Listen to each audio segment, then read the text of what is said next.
সবাইকে স্বাগতম cosmic trailblazers women in astronomy with NOC বাংলাদেশে। আজ আমরা এক বিশেষ আয়োজন নিয়ে আপনাদের সামনে এসেছি। যেখানে আমরা জানবো মহাবিশ্বের অসাধারণ কিছু নারী বিজ্ঞানীদের কথা। এই আয়োজনটি যৌথভাবে আয়োজন করেছে নক বাংলাদেশ এবং IU office for astronomy outreach এবং বাংলাদেশ অ্যাস্ট্রোনমিক্যাল সোসাইটি। এটা ইন্টারন্যাশনাল অ্যাস্ট্রোনমিক্যাল ইউনিয়নের women and girls in astronomy প্রোগ্রামের অংশ, যার মাধ্যমে আমরা নারীদের জ্যোতির্বিজ্ঞানের অবদানকে তুলে ধরার চেষ্টা করি। আসলে আমাদের মহাবিশ্বের যে বোধ, সেই বোধটা বোঝার পিছনে অসংখ্য নারী বিজ্ঞানীদের আসলে অসামান্য অবদান আছে। যদিও আমরা সেভাবে আ তাদেরকে হাইলাইট করতে পারি না। আপনারা চিন্তা করতে পারেন ভেরা রুবিনের কথা। তিনি আবিষ্কার করেছিলেন যে মহাবিশ্বের বেশিরভাগ অংশই ডার্ক ম্যাটার দিয়ে গঠিত। আমাদের হেনরিয়েটা সোয়ান লিভিট আছেন। উনি তারার উজ্জ্বলতা দিয়ে দূরত্ব মাপার কৌশল শিখিয়েছিলেন। আর জোসেলিন বেল বার্নেলের কথা তো বলতেই হয়। উনি ১ম পালসার আবিষ্কার করেছিলেন। কিন্তু দুঃখজনক হলেও সত্য যে তাদের কাজ অনেক সময় যথাযথ স্বীকৃতি পায়নি। তো আমরা আজকে সে সমস্ত নারী বিজ্ঞানীদের স্মরণ করব, তাদের কাজের গুরুত্ব নিয়ে আলোচনা করব। আর জানবো একজন বাংলাদেশী জ্যোতির্বিজ্ঞানীর গবেষণার গল্প। আমাদের আজকের অতিথি ডক্টর সৈয়দা লামীম আহাদ। তিনি ওয়াটারলু সেন্টার ফর অ্যাস্ট্রোফিজিক্স কানাডাতে একজন পোস্ট ডক্টরাল ফেলো হিসেবে আছেন। তিনি গবেষণা করছেন গ্যালাক্সির গঠন, মহাবিশ্বের যে বৃহৎ কাঠামো রয়েছে এবং তম পদার্থ বা ডার্ক ম্যাটার নিয়ে। কিন্তু তিনি শুধু একজন বিজ্ঞানী নন। আপনারা যারা আপু সম্পর্কে জানেন, আপনারা জানবেন যে তিনি একজন শিল্পীও। তিনি বিজ্ঞানের যে জটিল সৌন্দর্য আছে সেটাকে শিল্পকর্মের মাধ্যমে তুলে ধরার চেষ্টা করেন। আ যাতে করে বিজ্ঞান আরো সহজবোধ্য হয়ে ওঠে। উনি আমাদের জ্যোতির্বিজ্ঞান সম্প্রদায়ের সাথে দীর্ঘদিন ধরেই যুক্ত আছেন। তিনি বাংলাদেশ অ্যাস্ট্রোনমিক্যাল সোসাইটির বিভিন্ন কার্যক্রমে অতীতেও সম্পৃক্ত ছিলেন। বিজ্ঞান প্রচারে গুরুত্বপূর্ণ অবদান রেখেছে। আজকের আলোচনায় তিনি তার রিসার্চ ফোকাস নিয়ে কথা বলবেন। তিনি আমাদেরকে জানাবেন কিভাবে নারী জ্যোতির্বিজ্ঞানীদের গবেষণা এবং তাদের কাজ আমাদের মহাবিশ্বকে বোঝার ভিত্তি তৈরি করেছে। আ ডক্টর আহাদ, আমরা অত্যন্ত আনন্দিত আপনাকে আজকের ইভেন্টে পেয়ে। মঞ্চ আপনার জন্য উন্মুক্ত। আমি শুধু একটু করে বলবো, আপনারা নিশ্চয়ই আপুর কাছ থেকে অনেক কিছু জানার জন্য অপেক্ষা করছেন। আ আপনাদের যেকোনো জিজ্ঞাসা থাকলে আপনারা কমেন্ট বক্সে শেয়ার করতে পারেন। আমরা আলোচনার শেষে প্রশ্নোত্তর পর্বে সেগুলোর উত্তর নিয়ে নেব। অনেক ধন্যবাদ। লামিম আপু, the floor is yours. Thank you. Perfect. অনেক ধন্যবাদ শাফায়েত এত সুন্দর করে আ উম আ আমাকে ইন্ট্রোডিউস করার জন্য।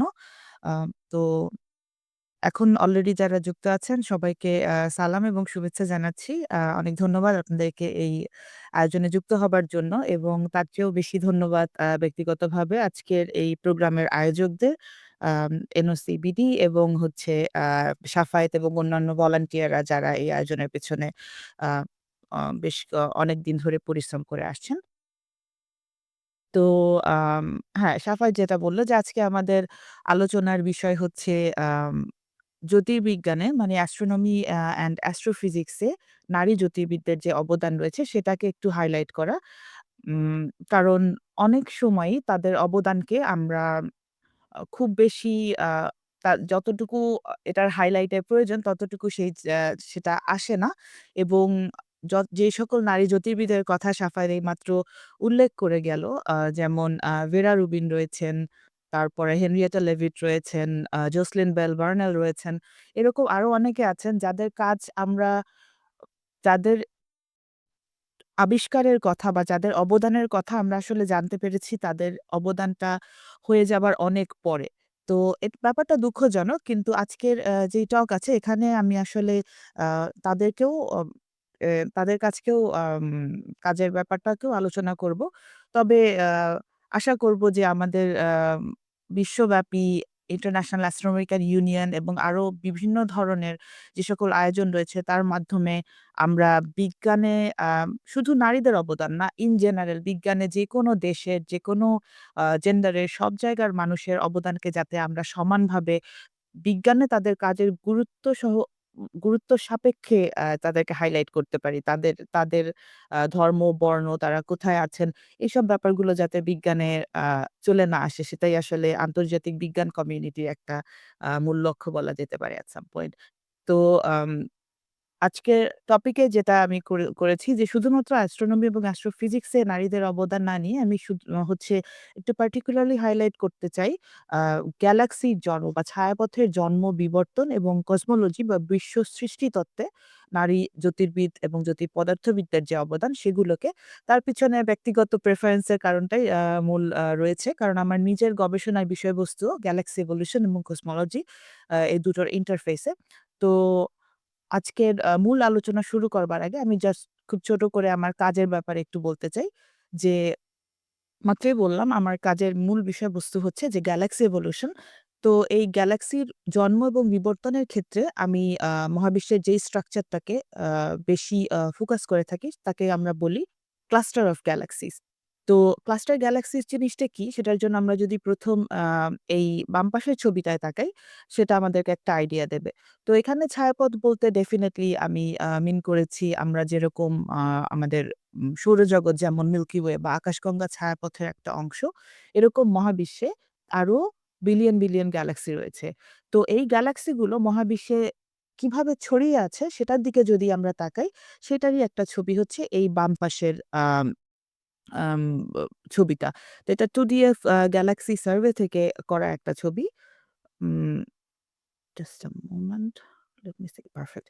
সো এটা হচ্ছে 2DF গ্যালাক্সি রেডশিফট সার্ভে থেকে তোলা একটা ছবি। তো এই ছবিটাতে আমরা যে নীল ডট গুলো দেখছি, প্রত্যেকটা ডট এখানে একটা ইন্ডিভিজুয়াল গ্যালাক্সি। তো এখানে যে আমরা ২ টো ওয়েজ দেখতে পাচ্ছি, সেই ওয়েজের মাঝখানে যেই কানেকশন পয়েন্টটা, সেই পয়েন্টটা হচ্ছে আমাদের পৃথিবী বা আমরা যেহেতু ডট হিসেবে বলতে পারি যেটা আমাদের মিল্কি ওয়ে গ্যালাক্সি। তো এখান থেকে যদি আমরা মহাবিশ্বের ২ টো ডিরেকশন এ তাকাই, এখান থেকে এই যে আপ এবং ডাউন ২ টো ডিরেকশন এ যদি তাকাই, আ তাহলে আমরা উম 2D ডিস্ট্রিবিউশন এ বা আকাশের প্রজেকশন এ এবং হচ্ছে এখন থেকে অতীতের দিকে যদি তাকাই তাহলে আমরা গ্যালাক্সিগুলোকে কিভাবে দেখতে পাবো? সেখানে হচ্ছে এই বরাবর রেডশিফট দেখাচ্ছে। তো রেডশিফট বেসিক্যালি হচ্ছে আমাদের থেকে আকাশের যেকোনো একটা জায়গা বা মহাকাশে একটা বস্তুর যে দূরত্বটা এখান থেকে সেই দূরত্বটা বুঝাচ্ছে। সো উপরের প্যানেলে যেমন এখানে রেডশিফটটা দেখাচ্ছে, নিচের প্যানেলে কিন্তু দেখাচ্ছে বিলিয়ন লাইট ইয়ার্স এবং আমরা আশা করি অনেকেই জানি যে লাইট ইয়ার বা আলোকবর্ষ হচ্ছে দূরত্ব পরিমাপের একটা একক। যে আ আলো ১ বছরে যতটুকু দূরত্ব অতিক্রম করে তাকে আমরা হচ্ছে লাইট ইয়ার বলি। তো দূরত্ব সাপেক্ষে আমরা যদি মহাকাশে এই দুটো যেকোনো ডিরেকশনেই গ্যালাক্সির ডিস্ট্রিবিউশন এর দিকে তাকাই, তাহলে দেখতে পাই যে গ্যালাক্সিগুলো র‍্যান্ডম ভাবে ছড়িয়ে নেই। গ্যালাক্সিগুলো somewhat একটা প্যাটার্ন এ আছে। এই প্যাটার্নটাও আমাদের অনেকের কাছেই বেশ পরিচিত। এটাকে আমরা বলে থাকি দ্যা কসমিক ওয়েব স্ট্রাকচার বা মহাবিশ্বের জালের মতো বা একটা স্পঞ্জের মতো যেই স্ট্রাকচার এ হচ্ছে 3D তে অ্যা থ্রি 3D স্পেসে গ্যালাক্সিগুলো ছড়িয়ে আছে। তো সেই স্ট্রাকচারটা কিরকম? এই স্ট্রাকচারটাকে যদি আমরা ব্রেক ডাউন করতে চেষ্টা করি তাহলে দেখব এখানে মূলত ৩ ধরনের কাঠামো দেখতে পাওয়া যায়। একটা কাঠামো হচ্ছে এই দুপাশের ওয়েজেই আমরা দেখতে পাচ্ছি দেয়ার লাইক বিগ গ্যাপস। এখানে বেশ বড় ধরনের ফাঁকা জায়গাগুলো রয়েছে, যেগুলোকে আমরা কসমিক ভয়েড বা মহাজাগতিক শূন্যস্থান বলতে পারি ইন আ ওয়ে, বাট ভয়েডই আসলে সায়েন্টিফিক্যালি কারেক্ট টার্ম। আম তো সেই জায়গাগুলো রয়েছে এবং এই ভয়েড এ চারপাশ দিয়ে যেটা জড়িয়ে আছে সেটা হচ্ছে যে আমরা এরকম বেশ লম্বা সুতার মতো বা স্ট্রিং এর মতো যেই প্যাটার্নটা। তো সেগুলোকে আমরা বলি কসমিক ফিলামেন্ট এবং এই অনেকগুলো ফিলামেন্ট যেসব জায়গাতে এক জায়গায় জড়ো হয়েছে, সেই জায়গাগুলোকে আমরা বলি কসমিক নোডস অথবা কসমিক ওয়েভের যে নোডগুলো।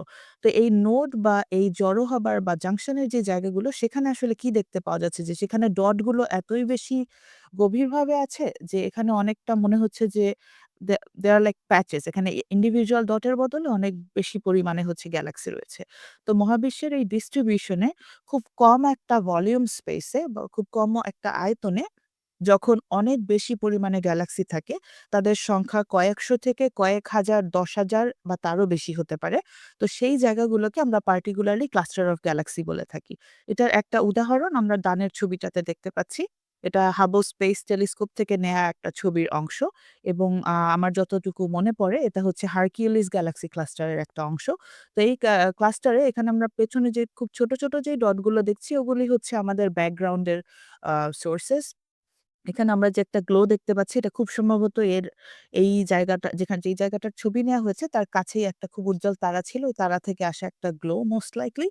তবে এখানে আমাদের ক্লাস্টারে বা গ্যালাক্সি ক্লাস্টারের যে অংশটা সেগুলো হচ্ছে এই আ মোটামুটি বেশ ব্রাইট যে গ্যালাক্সিগুলো আমরা দেখতে পাচ্ছি। তো এই গ্যালাক্সি ক্লাস্টারের ছবিটা particularly ইন্টারেস্টিং কারণ এখানে আমরা গ্যালাক্সি ক্লাস্টারের ভেতরে আসলে কি হচ্ছে সেটার খুব সুন্দর একটা ছবি দেখতে পাই। যেমন এখানে আমরা দেখতে পাচ্ছি আমাদের মিল্কি ওয়ে বা আমাদের প্রতিবেশী যে অ্যান্ড্রোমেডা গ্যালাক্সি আছে, এদের মতো স্পাইরাল বা সর্পিলাকার বেশ কয়েকটা গ্যালাক্সি দেখা যাচ্ছে।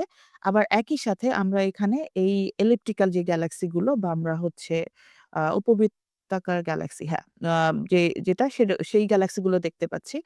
আবার একই সাথে আমরা দেখি যে এখানে ২ টো গ্যালাক্সির একটা ইন্টারেকশন দেখা যাচ্ছে। এখানে আরো ২ টো গ্যালাক্সির ইন্টারেকশন দেখা যাচ্ছে। এখানে একটা বড় এবং একটা ছোট গ্যালাক্সির মধ্যে ইন্টারেকশন বা মার্জিং দেখা যাচ্ছে। তো এই জিনিসগুলো আসলে গ্যালাক্সি ক্লাস্টারের খুব আ কমন একটা ফিচার বলা যেতে পারে। যে আমরা মহাবিশ্বের অন্যান্য জায়গায় যদি গ্যালাক্সি ডিস্ট্রিবিউশন এর দিকে তাকাই এবং আমরা একটা গ্যালাক্সি ক্লাস্টারের ভেতরের গ্যালাক্সির ডিস্ট্রিবিউশন এর দিকে তাকাই, তাহলে আমরা দেখতে পাই যে এই দুটো মধ্যে অনেক পার্থক্য রয়েছে। একটা ক্লাস্টারের ভিতরে বেশিরভাগ গ্যালাক্সি আসলে তাদের আম যেই স্টার ফরমেশন বা তাদের যে তারার জন্ম দেবার যে প্রক্রিয়াটা, সেটা প্রায় বন্ধ হয়ে যায়। কারণ গ্যালাক্সি ক্লাস্টারের ভিতরে বিভিন্ন ধরনের যে ধরনের গ্যালাক্সির ইন্টারেকশন হয়, সেই কারণে গ্যালাক্সির আ সেখানকার গ্যালাক্সিগুলো ভিন্ন, ভিন্ন ধরনের বৈশিষ্ট্য ধারণ করে। একই সাথে যেটা বলছিলাম গ্যালাক্সি ক্লাস্টারের ভেতরে গ্যালাক্সিগুলো আসলে বাইরের গ্যালাক্সির থেকে অনেক ক্ষেত্রেই আলাদা হয়। যেমন এই ছবিটাতে আমরা বেশ কিছু আ বিভিন্ন ধরনের গ্যালাক্সি দেখতে পাচ্ছি, যেগুলি সাধারণত গ্যালাক্সি ক্লাস্টারের ভিতরেই বেশি পরিমাণে দেখা যায়। তো আ আমার গবেষণার একটা অংশ হচ্ছে যে এই যে গ্যালাক্সি ক্লাস্টার বা খুব বড় ধরনের স্ট্রাকচার গুলো আছে, আম সো এখানে একটা কথা ভুলে গিয়েছিলাম বলতে যে গ্যালাক্সি ক্লাস্টার আসলে আমি যদি গ্র্যাভিটেশনালি বাউন্ড স্ট্রাকচার এর কথা বলি সেই ক্ষেত্রে হচ্ছে মহাবিশ্বের সবচেয়ে বড় আকারের gravitational bound structure. So galaxy ক্লাস্টারের থেকে যদি একটা স্ট্রাকচার আরো বড় হয়ে যায়, যেমন আমরা নাকি সুপার ক্লাস্টারের কথা জানি। আ যেটা হচ্ছে বেশ কয়েকটি ক্লাস্টারের একটা আ কম্বিনেশন বলা যেতে পারে। তো একটা সুপার ক্লাস্টার কখনোই সম্পূর্ণভাবে গ্র্যাভিটেশনালি বাউন্ড হয় না। সুপার ক্লাস্টারকে যদি আমরা এনাফ সময় দিতে পারি, সেখানকার ভেতরের ক্লাস্টারগুলো আইদার মার্জ হয়ে একটা বড় ক্লাস্টার হয়ে যাবে অথবা তারা একটা আরেকটা থেকে আলাদা হয়ে যাবে। কিন্তু একটা গ্যালাক্সি ক্লাস্টারের ভেতরে যে গ্যালাক্সি গুলো রয়েছে সেগুলি গ্র্যাভিটেশনালি বাউন্ড। তো এই বড় ধরনের গ্র্যাভিটেশনালি বাউন্ড স্ট্রাকচার গুলো আসলে কিভাবে তৈরি হয়, বিলিয়ন, বিলিয়ন বছর সময় লেগে এগুলি কিভাবে তৈরি হয়, এগুলি কিভাবে বিবর্তিত হয় সেটা আমার গবেষণার একটা অংশ। এবং আরো একটা জিনিস যেটা আমি জানার চেষ্টা করি সেটা হচ্ছে এই যে ক্লাস্টারের ভিতরে আমি যে বিভিন্ন ধরনের গ্যালাক্সি দেখিয়েছি, এছাড়াও আরো বিভিন্ন ধরনের গ্যালাক্সি আমরা দেখতে পাই। আম সেই গ্যালাক্সি গুলো আসলে কিভাবে বা কোন সকল প্রক্রিয়ার মাধ্যমে তৈরি হয়। এবং আমার গবেষণার ক্ষেত্রে আমি যেই ধরনের ডেটা বা উপাত্তগুলো আমি ব্যবহার করে কাজ করি সেটা আসে ২ টো খুবই পাওয়ারফুল সোর্স থেকে। সো ১ম সোর্স হচ্ছে হাইড্রোডায়নামিক্যাল সিমুলেশনস এগুলি হচ্ছে আম কসম কসমোলজিক্যাল সিমুলেশন ও বলা হয় এদেরকে। এগুলি মূলত কম্পিউটার বেস সিমুলেশন যেখানে আমরা গ্যালাক্সির জন্ম এবং বিবর্তন সম্পর্কে আ পদার্থবিজ্ঞানের যে নিয়মগুলো কাজ করে সেই নিয়মগুলো যে সকল আ কি বলবো ভ্যারিয়েবল এর উপর ডিপেন্ড করে কাজ করে। এই সবকিছু আমরা জড়ো করে একটা খুবই লার্জ স্কেল কম্পিউটার সিমুলেশন করি। সেগুলি সুপার কম্পিউটারের মাধ্যমে তৈরি হয় এবং সুপার কম্পিউটারেও বেশ কয়েক মাস ধরে এই সিমুলেশন গুলি রান করে। তো there are large teams that work for it. আমি নিজে সিমুলেশন গুলি বানাই না। তবে এই সিমুলেশন গুলি থেকে আমরা যেই তথ্য পাই, সেই তথ্যগুলো ব্যবহার করে আমি কাজ করি। তো এখানে বাম পাশে যেই ছবিটা আছে, এটা হচ্ছে এরকম একটা সিমুলেশন যেটার নাম হাইড্রোঞ্জিয়া সিমুলেশন। এই সিমুলেশনে তৈরি করা একটা গ্যালাক্সি ক্লাস্টারের ছবি। তো এখানে ওভারঅল আমরা যেমন দেখতে পাচ্ছি যে এটা একটা বড় গ্যালাক্সি ক্লাস্টার। বাট এই সিমুলেশনটা এতটাই ভালোভাবে ক্লাস্টারগুলোকে রিজলভ করে সিমুলেট করতে পারে যেটার ভিতরে আমরা ইন্ডিভিজুয়াল যে গ্যালাক্সিগুলো সেগুলোর দিকে দেখতে পারি। আর আমার কাজের অন্য ধরনের যেই ডেটাটা আসে সেটা হচ্ছে obviously আমি যেহেতু জ্যোতির্বিজ্ঞান নিয়ে কাজ করি, আমরা আকাশের দিকেও তাকাতে চেষ্টা করি এবং আমার কাজের অন্য ডেটাটা আসে হচ্ছে খুব বড় পরিসরে করা আকাশের সার্ভে থেকে। সো সার্ভে মানে হচ্ছে এরকম যে আমরা একটা বা একাধিক টেলিস্কোপ দিয়ে আকাশের একটা বড় জায়গার যদি ছবি তুলতে পারি, তাহলে আকাশের একটা বড় অংশ জুড়ে যত সংখ্যক গ্যালাক্সি রয়েছে এবং তাদের যত ভিন্ন, ভিন্ন ধরনের প্রপার্টিজ রয়েছে, সেগুলোকে আমরা একসাথে হচ্ছে ওগুলোর ব্যাপারে তথ্য পাই। তো আম সো সার্ভে হচ্ছে আমাদেরকে ১ টা বা ২ টা গ্যালাক্সি বা ক্লাস্টারের দিকে তাকানোর বদলে আমাদেরকে লিটারেলি মিলিয়ন থেকে বিলিয়ন সংখ্যক গ্যালাক্সির ছবি এবং তথ্য আমাদেরকে দিতে পারে। তো আমি যেই সার্ভেগুলো নিয়ে কাজ করি, যে সার্ভের তথ্য নিয়ে তাদের মধ্যে উল্লেখযোগ্যগুলো হচ্ছে যেমন কিডস বা এখন নাসা এবং ইসার ইউক্লিড মিশন। তারপরে আমি এই যে ওয়াটারলু সেন্টার ফর অ্যাস্ট্রোফিজিক্স এ কাজ করছি। এখান থেকে লিড করা একটা সার্ভের নাম হচ্ছে ইউনিয়ন এবং এবছর থেকে পারফরম্যান্স শুরু করা ভেরাসি রুবিন অবজারভেটরির কাজ। তো আমার কাজ নিয়ে অনেক কিছু বলে ফেললাম। আপনাদের ধৈর্যের জন্য ধন্যবাদ। তো আমি এখন চলে যাচ্ছি আমাদের আজকের টপিকে। সেটা হচ্ছে যে গ্যালাক্সির জন্ম, বিবর্তন এবং কসমোলজিতে আ নারী জ্যোতির্বিদদের ভূমিকা কি? তো এখানে তাদের ভূমিকা নিয়ে বলার আগে আমি জাস্ট খুব ছোট্ট করে বলতে চাই, আম আমরা যদি বৈশ্বিকভাবে জ্যোতির্বিজ্ঞান বা পদার্থবিজ্ঞান ফিল্ডে জ্যোতির্বিজ্ঞানে পার্টিকুলারলি এখানে যদি আমি নারী জ্যোতির্বিদদের সংখ্যা নিয়ে বলার চেষ্টা করি। আমার জানা মতে ২০২১ সালে একটা এরকম সার্ভে হয়েছিল গ্লোবাল অ্যাস্ট্রোনমি কমিউনিটিতে এবং সেখান থেকে যেটা জানা যায় যে অন এভারেজ জ্যোতির্বিজ্ঞানে নারীদের সংখ্যা অ্যারাউন্ড 20%। তার মানে হচ্ছে প্রতি ১০০ জন জ্যোতির্বিদ এবং জ্যোতিপদার্থবিদদের মধ্যে নারীদের সংখ্যা মাত্র ২০ জন এবং এই ২০ জনের মধ্যে কিন্তু আম অ্যা এই গণনা মানে জ্যোতির্বিদ হিসেবে গণনা শুরু হয়েছে পিএইচডি স্টুডেন্ট এবং তার থেকে পরবর্তী লেভেলে। তো পিএইচডি স্টুডেন্ট লেভেলে যখন এই সংখ্যায় যাওয়া যায় তখন সেই সংখ্যাটা অ্যারাউন্ড 40% এর কাছাকাছি চলে আসে। তার মানে হচ্ছে the higher up we go আমরা যখন পিএইচডি স্টুডেন্ট থেকে আমার মতো পোস্ট ডক্টরাল লেভেলে চলে আসি, তখন এই এভারেজটা 40% থেকে অলমোস্ট কমে ২০ এর কাছাকাছি চলে আসে এবং এখান থেকে যখন আমরা আরো সিনিয়র পজিশনের দিকে যাই যে আমরা ইউনিভার্সিটি প্রফেসর লেভেলের পজিশনের দিকে যাই, ফুল প্রফেসরের পজিশনে যাই, ২০২১ সালেও বৈশ্বিক এভারেজ ছিল মাত্র ৩%।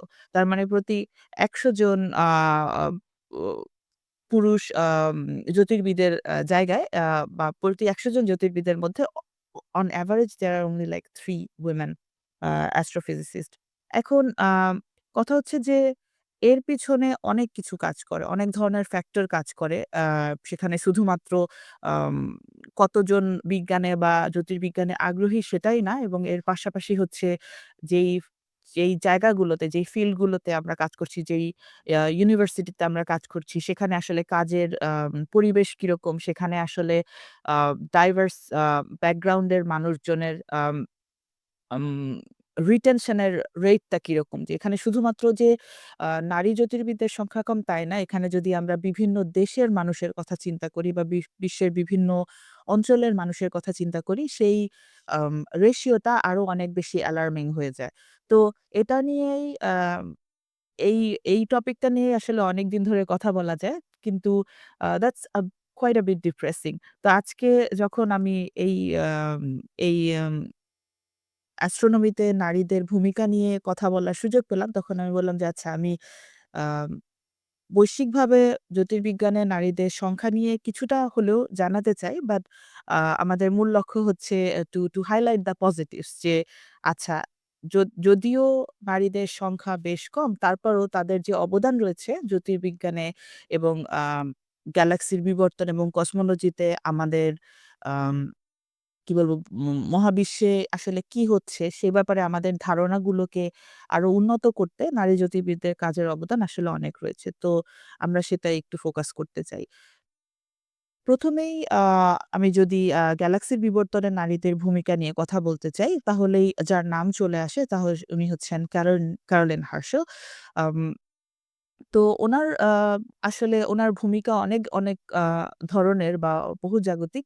আ আ এখানে একটা প্রশ্ন আসতে পারে যে ক্যারোলিন হার্শেল ১৭৫০ থেকে ১৮৪৮ সালে আ উনি বেঁচে ছিলেন। তাহলে উনার আগে কি আসলে নারী জ্যোতির্বিদরা ছিলেন না?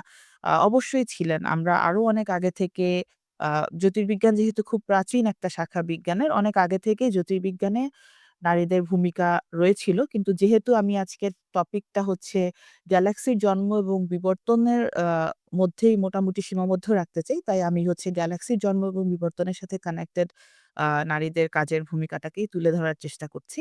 এবং আসলে ছায়াপথ জিনিসটা যে কি এবং আমাদের পুরো মহাবিশ্বটাই যে একটা ইন্ডিভিজুয়াল স্ট্রাকচার না, এটা যে আসলে একটা অ অসংখ্য ছায়াপথের মাধ্যমে গঠিত একটা কমপ্লেক্স স্ট্রাকচার, এই আইডিয়াটা কিন্তু জ্যোতির্বিজ্ঞানে আমাদের অনেক রিসেন্টলি এসছে এবং এই কারণেই হচ্ছে গ্যালাক্সির জন্ম এবং বিবর্তন নিয়ে যারা কাজ করছেন তাদের আ নামও আসলে তারাও বেশ সাম্প্রতিক সময়েকার বিজ্ঞানী আমরা যদি পৃথিবীর ইতিহাসের কথা ধরি। তো coming back to Caroline Herschel, uh উনি জার্মানিতে জন্মগ্রহণ করেন এবং she was the first ever professional female astronomer. তো প্রফেশনাল বলতে আমরা যেটা বুঝাতে চাচ্ছি সেটা হচ্ছে she was the first ever women um ও যাকে like who got a salary, যাকে তার জ্যোতির্বিদ হিসেবে যার কাজের জন্য তাকে একটা আ মাসিকভাবে একটা বেতন দেয়া হতো।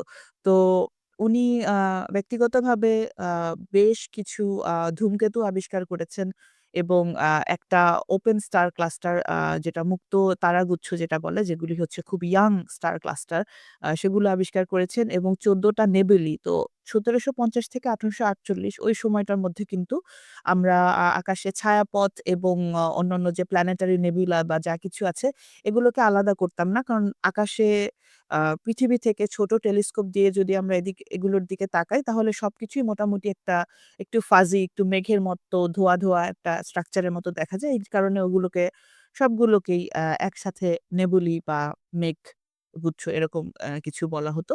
তো ক্যারোলিন হার্শেলের আরেকটা পরিচয় হচ্ছে যে আ তিনি আ খুব উনি উনার রোলটা মূলত ছিল স্যার উইলিয়াম হার্শেলের অ্যাসিস্ট্যান্ট হিসেবে কাজ করার।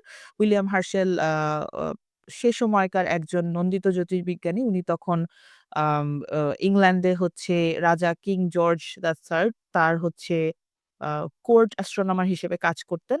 আ এবং তার অ্যাসিস্ট্যান্ট হিসেবে ক্যারোলিন হার্শেল কাজ করতেন। কিন্তু তিনি আসলে কিন্তু উইলিয়াম হার্শেলের ছোট বোন ছিলেন। আম এবং ক্যারোলিন হার্শেলের আ অবদান জ্যোতির্বিজ্ঞানে ক্যারোলিনের অবদানের জন্য উনাকে হচ্ছে ১৮২৮ সালে এসে একটা গোল্ড মেডেল দেওয়া হয়। By that time she was already 77 years old. তো যেহেতু আমি বললাম যে তার সবচাইতে হাইলাইটেড কাজগুলো হচ্ছে বিভিন্ন ধূমকেতু আবিষ্কার করা, নেবুলি খুঁজে পাওয়া এবং ওপেন স্টার ক্লাস্টার খুঁজে পাওয়া। তাহলে তাকে আমি কেন গ্যালাক্সির বিবর্তনের অবদানের জন্য স্মরণ করছি এখন? তার কারণ হচ্ছে ১৭৮৫ থেকে ৮৭ অ্যারাউন্ড ওই সময়ের দিকে ক্যারোলিন হার্শেল এবং উইলিয়াম হার্শেল একটা খুবই ইন্টারেস্টিং এবং উল্লেখযোগ্য কাজ করেন, যেটার গুরুত্ব আসলে সে সময় থেকেও আ এখনকার সময় আমরা যখন পেছনে ফিরে তাকাই আমরা এই গুরুত্বটা আরো ভালো করে বুঝতে পারি। আ সেটা হচ্ছে যে তারা আ তাদের বাড়ির পেছনে তাদের একটা টেলিস্কোপ ছিল। যে টেলিস্কোপটা তারা নিজেরাই তৈরি করেছিলেন। ওই টেলিস্কোপ দিয়ে কিন্তু তারা আকাশের অলমোস্ট স্ক্যানিং করতেন যে আচ্ছা আকাশের বিভিন্ন ডিরেকশন এ আ কোন সংখ্যক তারা রয়েছে সেগুলি তারা কাউন্ট করে সেটার একটা ম্যাপিং করার চেষ্টা করছিলেন। সেই ম্যাপটারই একটা ডেমনস্ট্রেশন হচ্ছে এই আ নীল ব্যাকগ্রাউন্ডের যে ছবিটা দেখা যাচ্ছে এখানে।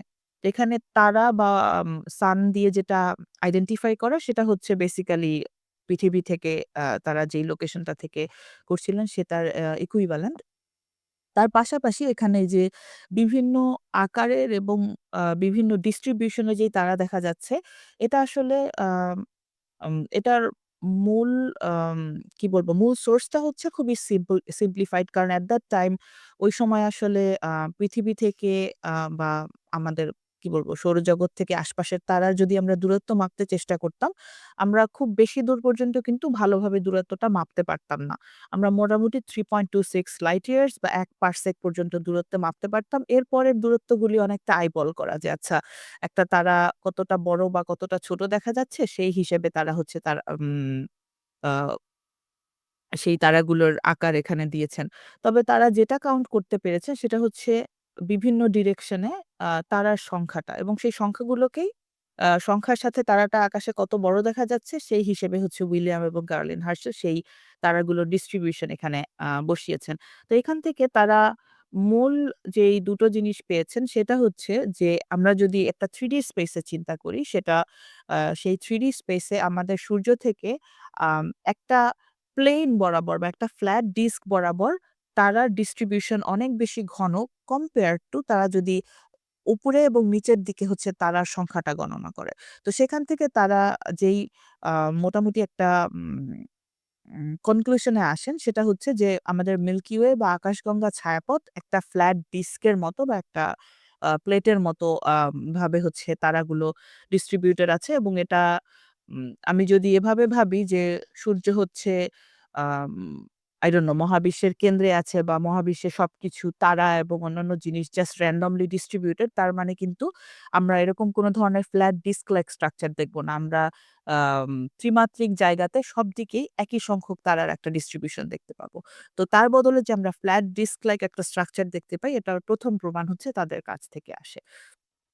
তো কাজের কথা বললাম। এখন just to highlight a little bit যে ক্যারোলিন হার্শেলের যে জীবনীটা ছিল সেটা আসলে কেমন ছিল। কারণ ক্যারোলিন হার্শেলের আ যে অবদান ইভেন উইলিয়াম হার্শেলের অ্যাসিস্ট্যান্ট হিসেবে তার যে অবদান রয়েছে সেটাও কিন্তু আন্তর্জাতিক কমিউনিটিতে অনেক ভেরি রিসেন্টলি হয়তো এখন থেকে ২০-২৫ বছর আগে জিনিসগুলো মোর অর লেস হাইলাইটেড হওয়া শুরু করেছে। এর আগে উইলিয়াম হার্শেলের বেশিরভাগ কাজের ক্ষেত্রেই ইভেন ক্যারোলিন হার্শেলকে প্রপার যে সাইট করাটা যে প্রপার আম তাকে যে ক্রেডিট দেওয়াটা সেটাও দেয়া হতো না।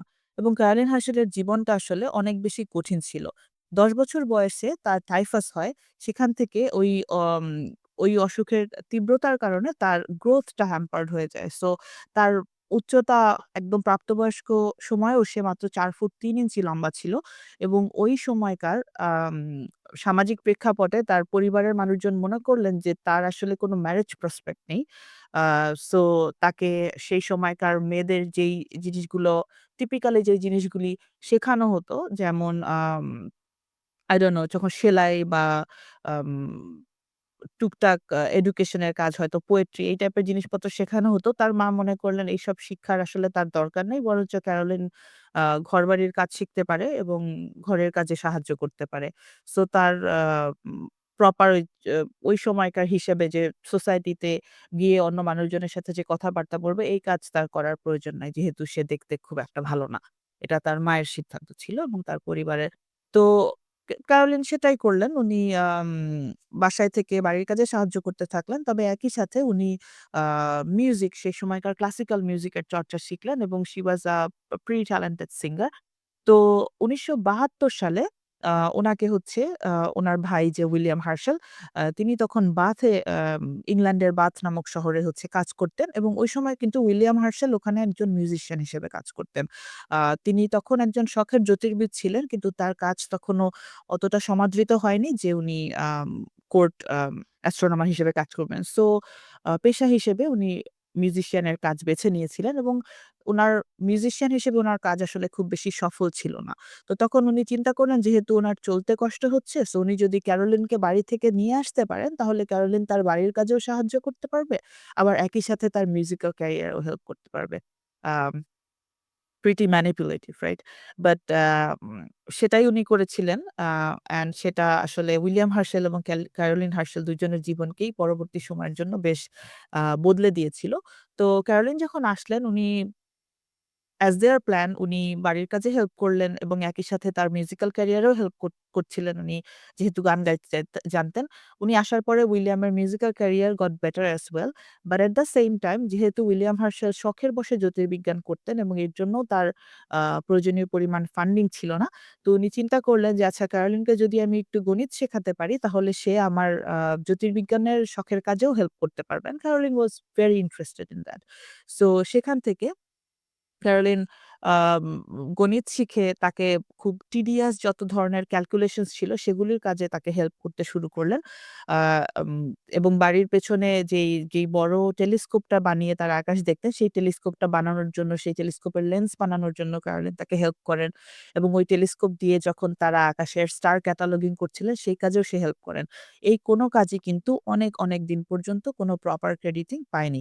আ তো তারপরে যখন আই থিংক উইলিয়াম হার্শেল এবং ক্যারোলিন হার্শেল তাদের ব্যাকগ্রাউন্ডে টেলিস্কোপ দিয়ে কাজ করে যখন ইউরেনাস গ্রহকে আবিষ্কার করে ফেলতে পারলেন, তারপরে হচ্ছে উইলিয়ামকে তার কাজের স্বীকৃতিস্বরূপ কিং জর্জ তাকে কোর্ট অ্যাস্ট্রোনমার হিসেবে নিয়োগ করেন এবং তারও কয়েক বছর পরে ১৭৮৭ সাল থেকে কিং জর্জ হচ্ছে ক্যারোলিনকে উইলিয়াম হার্শেলের অ্যাসিস্ট্যান্ট হিসেবে একটা বেতন দেওয়া শুরু করে।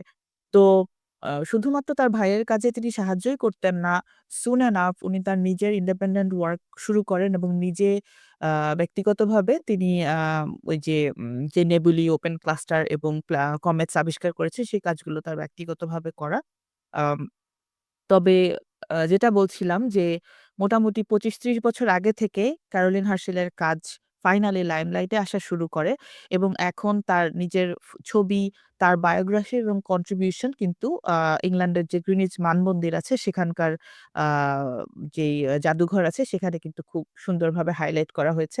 সেখানে ২০২৩ সালে আমার যাওয়ার সৌভাগ্য হয়েছিল। তো তখন দেখে খুবই ভালো লেগেছে যে তারা আ উইলিয়াম হার্শেলের কাজ ডেফিনিটলি সেখানে হাইলাইট করা। তো উইলিয়াম হার্শেলের ক্যারোলিন হার্শেলের ছবিতে যেমন তার কাজের পাশাপাশি বলা রয়েছে, উনার ভাই উইলিয়াম হার্শেলও একজন বিখ্যাত জ্যোতির্বিদ ছিলেন।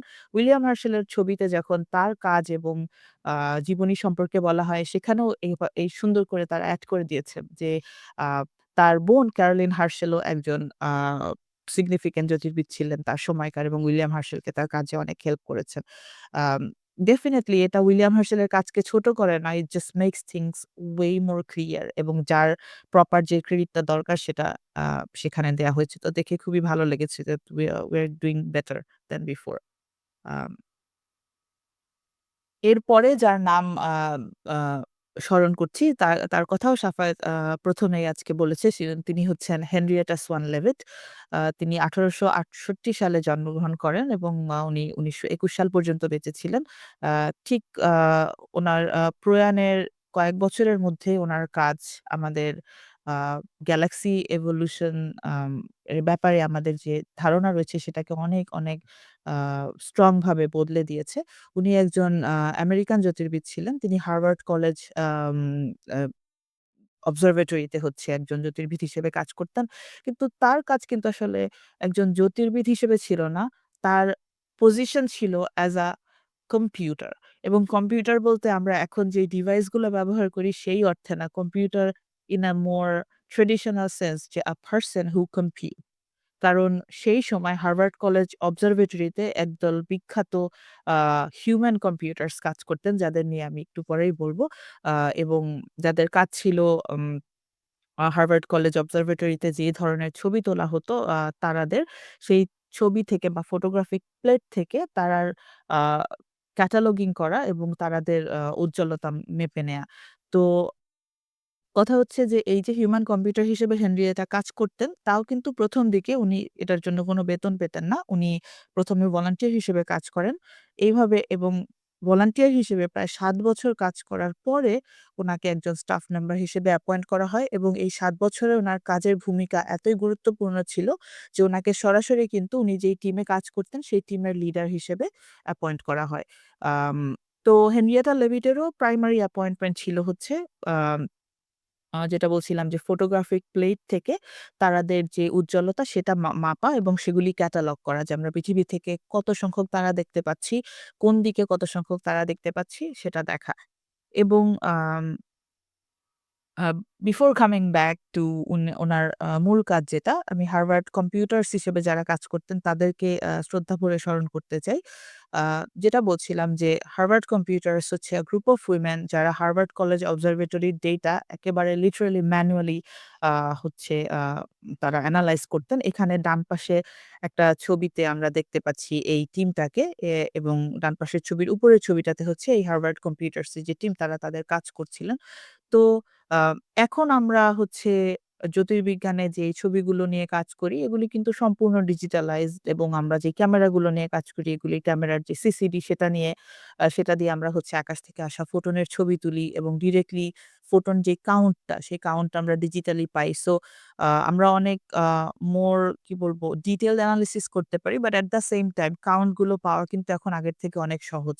কিন্তু সেই সময় যখন তারা কাজ করতেন, তারা হচ্ছে টেলিস্কোপ দিয়ে দেখতেন আকাশ এবং তারপরে সেই টেলিস্কোপে যেই ফোটনগুলি জোগাড় হচ্ছে সেগুলোকে কিন্তু জাস্ট ফটোগ্রাফিক প্লেতে যে আমরা যেই পুরাতন এনালগ ক্যামেরায় যে ছবি তুলতাম ওরকম এনালগ ক্যামেরার সাহায্যে ছবি তুলতেন। তো সেই ছবি থেকে আসলে ওখানে কত সংখ্যক ফোটন ছিল সেই সংখ্যাগুলো মেজার করা এবং সেখানে আসলে মেজারমেন্টে কি ধরনের আ অনিশ্চয়তা বা আনসার্টেইনটি আছে সেগুলি পরিমাপ করা কিন্তু আসলে খুব টিডিয়াস আ সময় সাপেক্ষ এবং ধৈর্য সাপেক্ষ একটা কাজ। এবং সেই সময় হার্ভার্ড কলেজ অবজারভেটরির যে ডিরেক্টর ছিলেন এবং খুবই ওই সময়কার একজন বিখ্যাত জ্যোতির্বিদ ছিলেন এডওয়ার্ড পিকারিং। এই ছবিতেও এই হার্ভার্ড কম্পিউটার্স গ্রুপের মাঝখানে উনাকে দেখা যাচ্ছে। তো উনি খুব একটা ভালো ধারণা নিয়ে আসলেন যে আসলে যেহেতু এই কাজটা খুবই সময় সাপেক্ষ এবং ধৈর্যের কাজ, এই কাজগুলি আসলে আ নারীদের দিয়ে করতে হবে কারণ তাদের ধৈর্য বেশি। আম ইটস এনিওয়ে এবং তার চাইতে বড় কথা হচ্ছে আ নারীদেরকে অনেক কম বেতন দিলেও তারা সেটা অ্যাকসেপ্ট করে। তো তাদের বেতন কি পরিমাণে কম ছিল? তাদেরকে প্রতি ঘন্টায় মাত্র ২৫ থেকে ৫০ পয়সা সেন্টস লাইক ইউএস হিসেবে হচ্ছে পয়সা। এই পরিমাণ হচ্ছে তাদেরকে বেতন দেয়া হতো। এবং যেটা একটু আগেই বলছিলাম যে হেনরিয়েটা লেভিট কিন্তু এই ২৫ থেকে ৫০ পয়সা বেতনেও কাজ করেননি। উনাকে ৭ বছর পর্যন্ত বিনা বেতনে কাজ করতে হয়েছে। That didn't stop them from doing their best of their work. এবং এই যে টিমের কথা বলছিলাম, এই টিম কিন্তু বিভিন্ন ধরনের বিভিন্ন গুরুত্বপূর্ণ আবিষ্কার তাদের কাছ থেকে চলে এসছে। আ কিন্তু তাদের এই কাজগুলোর যে recognition টা সেটা অনেক, অনেক বছর পরে এসছে। এবং one of these very important works is Henrietta Swan Leavitt এর আবিষ্কার যেটা ১৯১২ সালে হচ্ছে আ if I remember correctly ১ম প্রকাশিত হয়। সেটা হচ্ছে যে Cepheid variable বা শেফালি বিষম তারার যেই উজ্জ্বলতা এবং তাদের যেই পিরিয়ডটা যে তারা কতদিন পর তাদের উজ্জ্বলতা বদলায়, এটার মধ্যে যেই সম্পর্কটা। তো ভেরিয়েবল স্টার যেখানে আমি বলছি যে এটা শেফালি বিষমতারা বা বিষমতারার বা ভেরিয়েবল স্টার জিনিসটা কি? বিষমতারা হচ্ছে সেই ধরনের তারা একটা স্পেশাল ক্লাসের তারা যেটা যেই তারাগুলোর উজ্জ্বলতা একটা নির্দিষ্ট সময় পর বাড়ে এবং কমে। আ যেমন এই উপরের ছবিটাতে এখানে দেখা যাচ্ছে যে আমরা যদি এক্স অ্যাক্সিস এর দিকে তাকাই, এটা হচ্ছে যে আমাদের সময় এবং ওয়াই অ্যাক্সিস এ হচ্ছে অ্যাপারেন্ট ম্যাগনিটিউড টা দেখা যাচ্ছে। অ্যাপারেন্ট ম্যাগনিটিউড কি? অ্যাপারেন্ট ম্যাগনিটিউড হচ্ছে আমরা আকাশে একটা তারার দিকে যদি তাকাই, যেকোনো একটা সেই তারাটা যেই দূরত্বেই থাকুক না কেন, সেটাকে আমার কাছে কতটুকু উজ্জ্বল মনে হচ্ছে, সেটাই হচ্ছে এটার অ্যাপারেন্ট ম্যাগনিটিউড। তো আমি একটা অ্যানালজি শুরু করতে চাই সেটা হচ্ছে যে ধরে নেই আমার কাছে একটা ১০০ ওয়াটের বাল্ব রয়েছে। এখন সেই বাল্বটা যদি আমি আমার চোখের সামনে একেবারে খুব কাছে আনি ১ মিটার দূরত্বে রাখি, তাহলে সেটার উজ্জ্বলতা আমি এক ধরনের দেখব। সেটা অনেক বেশি উজ্জ্বল মনে হবে। আবার বাল্বটা যদি আমার থেকে ৫০ মিটার দূরে নিয়ে যাই, তাহলে কিন্তু সেটার উজ্জ্বলতা আরেক রকম হবে। এখন বাল্বটার পাওয়ার ক্ষমতা কিন্তু ১০০ ওয়াটই রয়েছে। কিন্তু সেটার উজ্জ্বলতা সেটা কতটুকু কাছে বা দূরে সেই হিসেবে আমার কাছে কম বেশি মনে হবে। তো এই যে দূরত্বর কারণে একটা জিনিসের উজ্জ্বলতা কম বেশি মনে হয়, সেই উজ্জ্বলতা সেই যে উজ্জ্বলতাটা আমরা মাপি এটাকে আমরা অ্যাপারেন্ট ম্যাগনিটিউড বলি। তো এখানে এই পার্টিকুলার যে তারাটা এই তারাটা যেই তারার ছবিটা আমরা এখানে দেখতে পাচ্ছি এটা হচ্ছে ডেল্টা সেফাই নামের একটা তারা। কারণ এটা হচ্ছে সিফিউস নামের একটা তারামণ্ডলীর অংশ একটা তারা। তো এই ডেল্টা সেফাই তারাটার দিকে তাকিয়ে হেনরিয়েটা লেভিট দেখতে পেলেন যে এই তারাটার যে উজ্জ্বলতা সেটা খুব নিয়মতান্ত্রিকভাবে বাড়ছে এবং কমছে একটা নির্দিষ্ট সময় পরপর। এবং আমরা যদি পরপর দুটো এর উজ্জ্বলতার পিক যেটা যে কোন সময় এর উজ্জ্বলতা সর্বোচ্চ হচ্ছে এরকম পরপর দুটো সর্বোচ্চ উজ্জ্বলতার মধ্যকার সময়টাকে মাপি তাহলে আমরা হচ্ছে এই তারার আম যেটা পিরিয়ড এটার লুমিনোসিটি ভেরিয়েশন এ সেই সময়কালটা আমরা মাপতে পারবো। সেটা হচ্ছে 5.4 ডেইজ। তো আম যেহেতু এটা ডেল্টা সেফাই নামক তারার মধ্যেই ১ম এই স্পেশাল ধরনের বিষমতাটা দেখা যায়। এই কারণে হচ্ছে এই তারাদেরকে সেফাইড ভেরিয়েবল বলে। বিভিন্ন ধরনের বিষমতারা রয়েছে। সেফাইড ভেরিয়েবলস বা শেফালি বিষমতারা একটা পার্টিকুলার টাইপের বিষমতারা। তো উম উনি আ উনার কাজের যেই মেইন ইয়াটা ছিল সেটা হচ্ছে যে, এই যে এখান থেকে আমরা যে পিরিয়ডটা পেলাম, উনি এরকম আ অসংখ্য শেফালি বিষম তারা আইডেন্টিফাই করেন যেই ফটোগ্রাফিক প্লেট গুলি নিয়ে তিনি কাজ করতেন এবং সেই সেফাইড বিষম তারাগুলোর পিরিয়ড এবং হচ্ছে অ্যাবসোলিউট ম্যাগনিটিউড এর মধ্যে উনি একটা সম্পর্ক দেখতে পেলেন। এখন অ্যাবসোলিউট ম্যাগনিটিউড জিনিসটা কি? আমি যদি ওই ১০০ ওয়াটের ল্যাম্পের হচ্ছে আম অ্যানালজি তে ফিরে যাই, সেটা হচ্ছে যে অ্যাবসোলিউট ম্যাগনিটিউড হচ্ছে এইটার যেই intrinsic বা internal যেই প্রপার্টি সেটার সাথে more connected। যেমন বলছিলাম যে এই আ এই ল্যাম্পটা হচ্ছে ১০০ ওয়াটের একটা বাল্ব। সো আমি বিভিন্ন দূরত্বে যদি এটার উজ্জ্বলতাটা মাপি তাহলে বিভিন্ন রকম মনে হবে কিন্তু বাল্বটার intrinsic luminosity কিন্তু সেই ১০০ ওয়াটেরই ক্ষমতার। তো অ্যাবসোলিউট ম্যাগনিটিউডটা আমাদেরকে অনেকটা ওই ধরনের একটা ইনফরমেশন দেয় যে আসলে ওইটার intrinsic luminosity টা কতটুকু। তো এটা খুবই একটা পাওয়ারফুল ইনফরমেশন।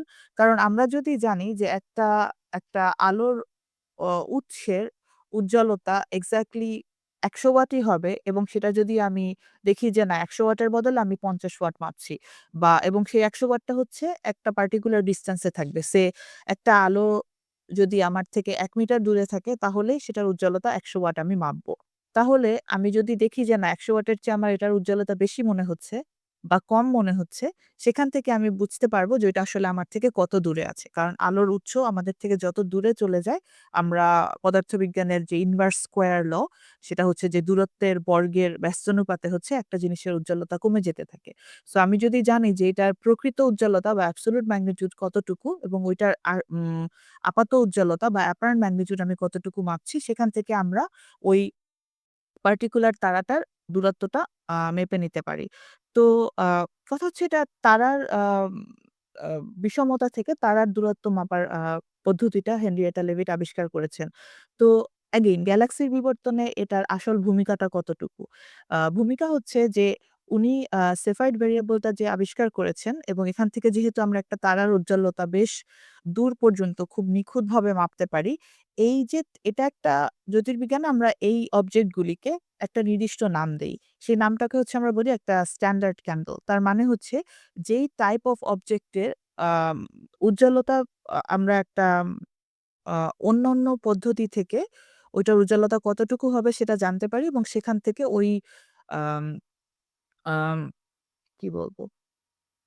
সেই উজ্জ্বলতা তথ্যটা ব্যবহার করে আমরা ওই আইটেমগুলির বা ওই পার্টিকুলার অবজেক্টের যে দূরত্ব সেটা মাপতে পারি। তো শেফালি বিষমতারা এরকম এক ধরনের স্ট্যান্ডার্ড ক্যান্ডেল আবার যেমন টাইপ 1 এ যে সুপারনোভা বিস্ফোরণ রয়েছে সেটাও এরকম একটা বিশেষ ধরনের স্ট্যান্ডার্ড ক্যান্ডেল। এগুলো আমাদেরকে মহাজাগতিক দূরত্ব মাপতে সাহায্য করে। তো এই পার্টিকুলারলি এই সিফিড ভেরিয়েবলটা আবিষ্কার করার আগে দূরত্ব মাপার যে মূল উপায় ছিল সেটা হচ্ছে একটা তারার প্যারালাক্স থেকে গণনা করে এবং সেটার মাধ্যমে আমরা একটা তারার দূরত্ব শুধুমাত্র প্রায় আপ টু আ অ্যারাউন্ড ৩ আলোকবর্ষ পর্যন্ত দূরের তারার দূরত্বই শুধুমাত্র নিশ্চিতভাবে মাপতে পারতাম। এর চেয়ে বেশি দূরে একটা তারা থাকলে সেটার দূরত্ব সম্পর্কে আমাদের আসলে খুব নিশ্চিত বিজ্ঞানসম্মত ধারণা ছিল না। তো যেহেতু সেফিড ভেরিয়েবল মাধ্যমে আমরা এটা ১ম বারের মতো আরো দূরের তারার দূরত্ব পরিমাপ করতে পারি, সেই জিনিসটার পাওয়ারটা ইউটিলাইজ করেন ১ম ১৯২৩-২৪ সালের দিকে আম বিজ্ঞানী এডউইন হাবল। তিনি সে সময়কার সবচাইতে পাওয়ারফুল যে টেলিস্কোপটা ছিল মাউন্ট উইলসন অবজারভেটরিতে এখানে ডান পাশের ছবিতে নিচের ছবিটাতে আমরা দেখতে পাচ্ছি।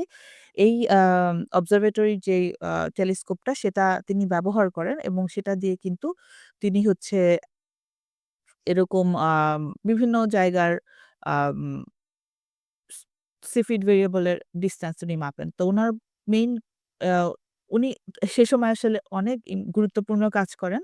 তার মধ্যে একটা যেটা ছিল যে তিনি পৃথিবী থেকে সে সময় যত পরিচিত আশেপাশের নেবেলি ছিল বা এই যে ক্লাউড নেবুলার ক্লাউড যেটা বলছিলাম, আ সেগুলির দিকে উনি আরেকটু আ ফোকাসড ভাবে তাকানোর চেষ্টা করেন এবং সে সময়ে অ্যানড্রোমিডা গ্যালাক্সি আমরা এখন জানি যে এটা একটা গ্যালাক্সি।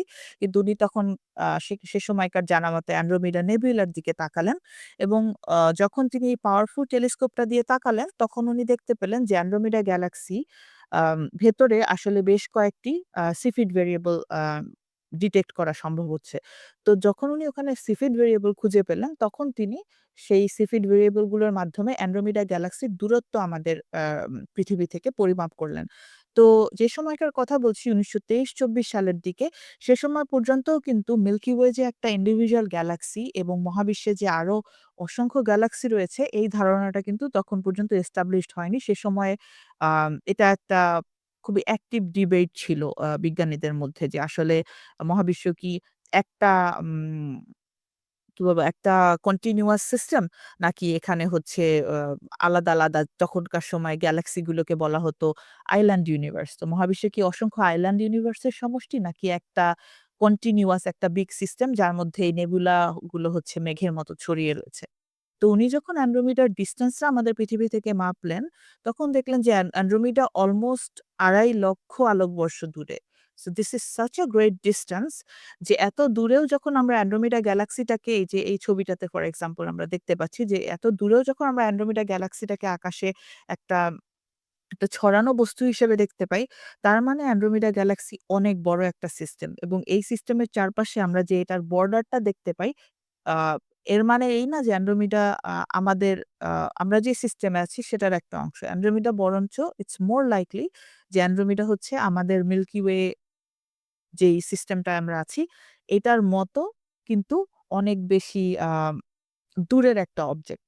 তো সেখান থেকে কিন্তু আমরা ১ম একটা বিজ্ঞানসম্মত কনফার্মেশন পাই যে গ্যালাক্সি হচ্ছে মহাবিশ্বে কি বলবো? গ্যালাক্সিস আর লাইক ইন্ডিভিজুয়াল সিস্টেম এবং এরা হচ্ছে অনেক দূরে, দূরে একটা আরেকটার থেকে ছড়িয়ে আছে। তো এই কারণে হচ্ছে হেনরিয়েটা লেভিটের কাজ যদিও তারার দূরত্ব গণনায় কিন্তু সেটাই কিন্তু আমাদেরকে ১ম বারের মতো ছায়াপথের যেই ধারণাটা সেটাকে কনফার্ম করতে আ সাহায্য করে। এরপরে আরো একজন ট্রেইল ব্লেজার একজন জ্যোতির্বিদের কথা স্মরণ করতে চাই। তিনি হচ্ছেন সেসিলিয়া পেইন গাপোস্কিন। তিনিও একজন আমেরিকান জ্যোতির্বিদ ছিলেন এবং উনারও মূল আ গবেষণার বিষয়বস্তু ছিল স্টেলার অ্যাস্ট্রোফিজিক্স। কিন্তু আ উনার গবেষণার বিষয় থেকেও আমাদের আ আ গ্যালাক্সি বিবর্তন শুধু না, আমি বলব মহাবিশ্বে আ বস্তুর ডিস্ট্রিবিউশন কিরকম, মহাবিশ্বে ম্যাটারের ডিস্ট্রিবিউশন কিরকম, সেই বিষয়ে উনার গবেষণা আমাদের ধারণাকে অনেক, অনেক এগিয়ে দিয়েছিল। আ উনার জন্ম হয়েছিল ইংল্যান্ডে এবং উনার আরেকটা খুবই আমি বলব প্রমিনেন্ট একটা আম পরিচিতি হচ্ছে তিনি হচ্ছেন জ্যোতির্বিজ্ঞানে ১ম পিএইচডি আ অর্জন করা নারী ছিলেন। আম তার থিসিস ছিল স্টেলার অ্যাটমসফিয়ারস থিসিস টাইটেল যে "A contribution to the observational study of high temperature in the reversing layer of stars." আমি নিজেই উনার পিএইচডি গবেষণার ব্যাপারে অনেক ডিটেইল জানি না। কিন্তু আমি এতটুকু বলতে পারবো যে উনার যেই থিসিসটা এটা সে সময়কার খুবই একটি আলোচিত একটা বিজ্ঞানের থিসিস ছিল। কারণ উনার থিসিসের one of the main findings উনার পিএইচডি গবেষণার যে ওনার একটা বিশেষ ফাইন্ডিং ছিল যে তারায় আ সূর্য এবং অন্যান্য তারা আমরা যেটা দেখি যে তারার যদি আমরা মূল উপাদান বিশ্লেষণ করি সেখানে মেজরিটি উপাদান হচ্ছে হাইড্রোজেন যে more than 90% হচ্ছে হাইড্রোজেন এবং কিছু সংখ্যক হিলিয়াম রয়েছে। এছাড়া অন্যান্য উপাদান খুবই কম পরিমাণে আছে। এখন ওই সময়টাতে আম এটা খুবই হাইলি ডিবেটেড একটা ডিসকভারি ছিল। বিকজ এট দ্যাট টাইম জ্যোতির্বিজ্ঞান এবং পদার্থবিজ্ঞান কমিউনিটিতে আইডিয়া ওয়াজ যে একটা তারার ভেতরে যেই ম্যাটেরিয়াল গুলো রয়েছে সেটার ডিস্ট্রিবিউশন হচ্ছে আমাদের পৃথিবী বা অন্যান্য যেকোনো গ্রহের ডিস্ট্রিবিউশনের মতো। তার মানে হচ্ছে একটা তারার ভিতরের ম্যাটেরিয়াল যা আছে যেহেতু আ তারার জন্মর সাথে একটা গ্রহের জন্ম কানেক্টেড, যেহেতু আমরা পৃথিবীতে হচ্ছে এই সিমিলার একটা পার্টিকুলার টাইপের ম্যাটেরিয়াল এর ডিস্ট্রিবিউশন দেখতে পাই। আ তার মানে হচ্ছে সূর্যের ভিতরেও ম্যাটেরিয়াল এর ডিস্ট্রিবিউশন সিমিলার হবে। কিন্তু উনি আম আ সূর্য থেকে বা এবং অন্য তারা থেকে আসা আলো বিশ্লেষণ করে দেখিয়ে দিয়েছিলেন যে আসলে আম সেখানে হাইড্রোজেন এবং হিলিয়াম ডেফিনিটলি অনেক বেশি আছে অন্যান্য পদার্থের তুলনায়। তার মানে তারা এবং প্ল্যানেট হচ্ছে গাঠনিকভাবে এরা খুবই আলাদা, আলাদা ধরনের অবজেক্ট। তো উনার এই আম থিসিস প্রকাশনার পরে পরবর্তী ৪-৫ বছর ধরে আরো আ বেশ কয়েকটি ইন্ডিপেন্ডেন্ট আ গবেষকের গবেষণা থেকে তারা আসলে বেসিক্যালি উনার এই যে হাইপোথিসিসটা যে তারার ভেতরে হাইড্রোজেন এবং হিলিয়ামই বেশি পরিমাণে আছে। এই হাইপোথিসিসটা তারা বিভিন্ন টেস্ট দিয়ে পরীক্ষা করে দেখেন এবং তারাও এটা কনফার্ম করেন যে আসলেই উনাদের কাছ থেকেও এটাই প্রমাণিত হচ্ছে যে হাইড্রোজেন এবং হিলিয়ামই বেশি পরিমাণে আছে। এখন হাইড্রোজেন এবং হিলিয়াম আম যে শুধুমাত্র একটা তারার ভেতরের মোস্ট অ্যাবান্ডেন্ট এলিমেন্ট আ সেটাই কিন্তু না। এখন আমরা এটাও জানি যে আমাদের মহাবিশ্বেই সবচাইতে বেশি পরিমাণে পাওয়া যেই এলিমেন্ট রয়েছে সেটা হচ্ছে হাইড্রোজেন এবং হিলিয়াম। তো এই ধারণাটার দিকে এগিয়ে যেতে প্রথমত তারার ভেতরে যে হাইড্রোজেন এবং হিলিয়ামের পরিমাণ সবচেয়ে বেশি রয়েছে সেটা কিন্তু একটা মূল ভিত্তি হিসেবে কাজ করেছে। কারণ সেখান থেকেই আমরা হচ্ছে থিওরিটিক্যালি জিনিসটা এক্সপ্যান্ড করতে আ সক্ষম হই যে আচ্ছা তারার ভেতরে যদি সবচেয়ে বেশি পরিমাণে হাইড্রোজেন এবং হিলিয়াম থাকে, তাহলে এরা আসলে কোত্থেকে এসছে এবং এই হাইড্রোজেন এবং হিলিয়াম গুলো তারার ভিতরে কোথা থেকে এসছে, সেগুলির উৎপত্তি কোথায় এবং সেগুলি তাত্ত্বিকভাবে কিভাবে উৎপন্ন করা সম্ভব। সো এই বিভিন্ন ধরনের প্রশ্ন কিন্তু তার গবেষণা থেকেই আ পরবর্তীতে উৎসাহ পেয়ে এগিয়ে এসছে। একভাবে বলা যায়। তো তার জীবদ্দশায় সেসিলিয়া পেইন স্টেলার অ্যাটমসফিয়ার নিয়ে আরো বিভিন্ন ধরনের কাজ করেছেন। তার আরো দুটো উল্লেখযোগ্য কাজের মধ্যে রয়েছে যে একটা তারার যেই পৃষ্ঠ তাপমাত্রা রয়েছে, আমরা সেই পৃষ্ঠ তাপমাত্রার ভিত্তিতে যে তারাদেরকে হচ্ছে বিভিন্ন শ্রেণীতে ক্লাসিফাই করতে পারি, সেই কাজটাও হচ্ছে তাত্ত্বিকভাবে উনি করে দেখিয়েছিলেন। এবং সেখান থেকেই কিন্তু তারাদের আমরা যেই মডার্ন ক্লাসিফিকেশন যেটা আমরা বলে থাকি সে যে ও টাইপ স্টার, এ টাইপ স্টার এটসেট্রা এবং ওইটা হচ্ছে আমরা তারার বর্ণালী বিশ্লেষণ করে পাই। সেই কাজটাও কিন্তু তার এই টেম্পারেচার বা তাপমাত্রার ভিত্তিতে আ যেই তত্ত্বটা উনি দিয়েছেন সেখান থেকে আসে। কারণ তারার পৃষ্ঠ তাপমাত্রার ভিন্নতার কারণেই তারার বর্ণালীতে আসলে পরিবর্তনগুলো আসে। আমরা যেটা দেখতে পাই। এবং এডিশনালি আমি একটু আগেই যে হেনরিয়েটা লেভিটের কাজের কথা বলছিলাম যে শেফালি বিষম তারার হচ্ছে যে বিষমতা, সেখান থেকে আমরা তার দূরত্ব মাপতে পারি। তো এই যে বিষমতাটা একটা তারার মধ্যে এটা কেন হয় সেই বিষয়ে হচ্ছে আ উম আ ধারণা হচ্ছে সিসিলিয়া পেইনের গবেষণা থেকে এসছিল। সো মূলত একটা সিফিড ভেরিয়েবল বা একটা শেফালি বিষম তারা বেসিক্যালি হচ্ছে একটা তারা যেটা পালসেট করছে কনস্ট্যান্টলি যেই তারাটার হচ্ছে আকারটা বড় হচ্ছে এবং ছোট হচ্ছে একটা নির্দিষ্ট সময় পর, পর। সো তারাটা যখন বড় হয় তখন আমরা সেটাকে বেশি উজ্জ্বল দেখি এবং তারাটা যখন ছোট হয় তখন সেটা আমরা একটু কম উজ্জ্বল দেখি। তো এবং তারার এই পালসেশন টা আসলে কি কারণে হয় এই কাজটা নিয়েও সেসিলিয়া পেনের গবেষণা ছিল যেটা হচ্ছে পরবর্তীতে আ প্রকৃতভাবেই সেফাইড ভেরিয়েবলস এর ভেতরে কোন প্রক্রিয়ার কারণে এদের এই পালসেশন টা হচ্ছে সেটার ব্যাপারে আমাদের আইডিয়া ডেভেলপ করতে হেল্প করে। এবং আজকে আম আম যার কাজ নিয়ে আমি বিশদভাবে সবশেষে যার কাজ নিয়ে বিশদভাবে বলতে চাই, তিনি আমার আ আ খুবই প্রিয় একজন জ্যোতির্বিদ। তিনি ভেরা রুবিন, যার কথাও শাফায়েত হচ্ছে উল্লেখ করেছে আ একদম শুরুতে। উনিও একজন আমেরিকান জ্যোতির্বিদ ছিলেন। আম এবং তার কাজ যেটা শাফায়েত বলেছে অলরেডি যে মহাবিশ্বের আমি যদি বস্তুর ডিস্ট্রিবিউশন দেখতে চাই বা ম্যাটার ডিস্ট্রিবিউশন দেখতে চাই, তাহলে যে দৃশ্যমান ম্যাটার রয়েছে যেগুলি হচ্ছে তারা বা গ্যাসের আ ভেতরে যেই পরিমাণ ভর রয়েছে, সেই তুলনায় অদৃশ্য ভর বা ডার্ক ম্যাটার এর ভেতরেই যে আসলে বেশি পরিমাণ ভর রয়েছে সেটার আ one of the first ever proofs আমরা ভেরা রুবিনের কাছ থেকে পাই এবং তার কাজের গুরুত্ব জ্যোতির্বিজ্ঞানের ধারণায় বা কসমোলজি বিশ্ব সৃষ্টি তত্ত্বের ধারণায় যে কতটা গুরুত্বপূর্ণ সেটা হাইলাইট করতে নিউ ইয়র্ক টাইমস আ উম আ ব্যবহার করেছেন যে her work ushering in a Copernicus scale change। তো Copernicus scale কি ছিল? যে আমাদের মহাবিশ্বের কেন্দ্রে আসলে সূর্য নয় বরঞ্চ সূর্য বা আ বা সরি পৃথিবী হচ্ছে আ আমাদের সোলার সিস্টেমের কেন্দ্রে না বরঞ্চ সূর্য হচ্ছে সোলার সিস্টেমের কেন্দ্রে। এটা কিন্তু খুবই হাইলি ডিবেটেড একটা ধারণা ছিল। সেরকম একইভাবে যে আমরা যেই পরিমাণ পদার্থ মহাবিশ্বে দেখতে পাই সেটা আসলে খুবই টোটাল পদার্থের পরিমাণের তুলনায় খুবই কম। Almost around 20% of the matters we see is visible। তো আ ছোট করে একটু বলতে চাই যে আসলে ওনার কোন কাজ থেকে এই জিনিসটা আমরা জানতে পেরেছি এবং সেটা আসলে কেন আমাদেরকে এই জিনিসটার দিকে হাইলাইট করে।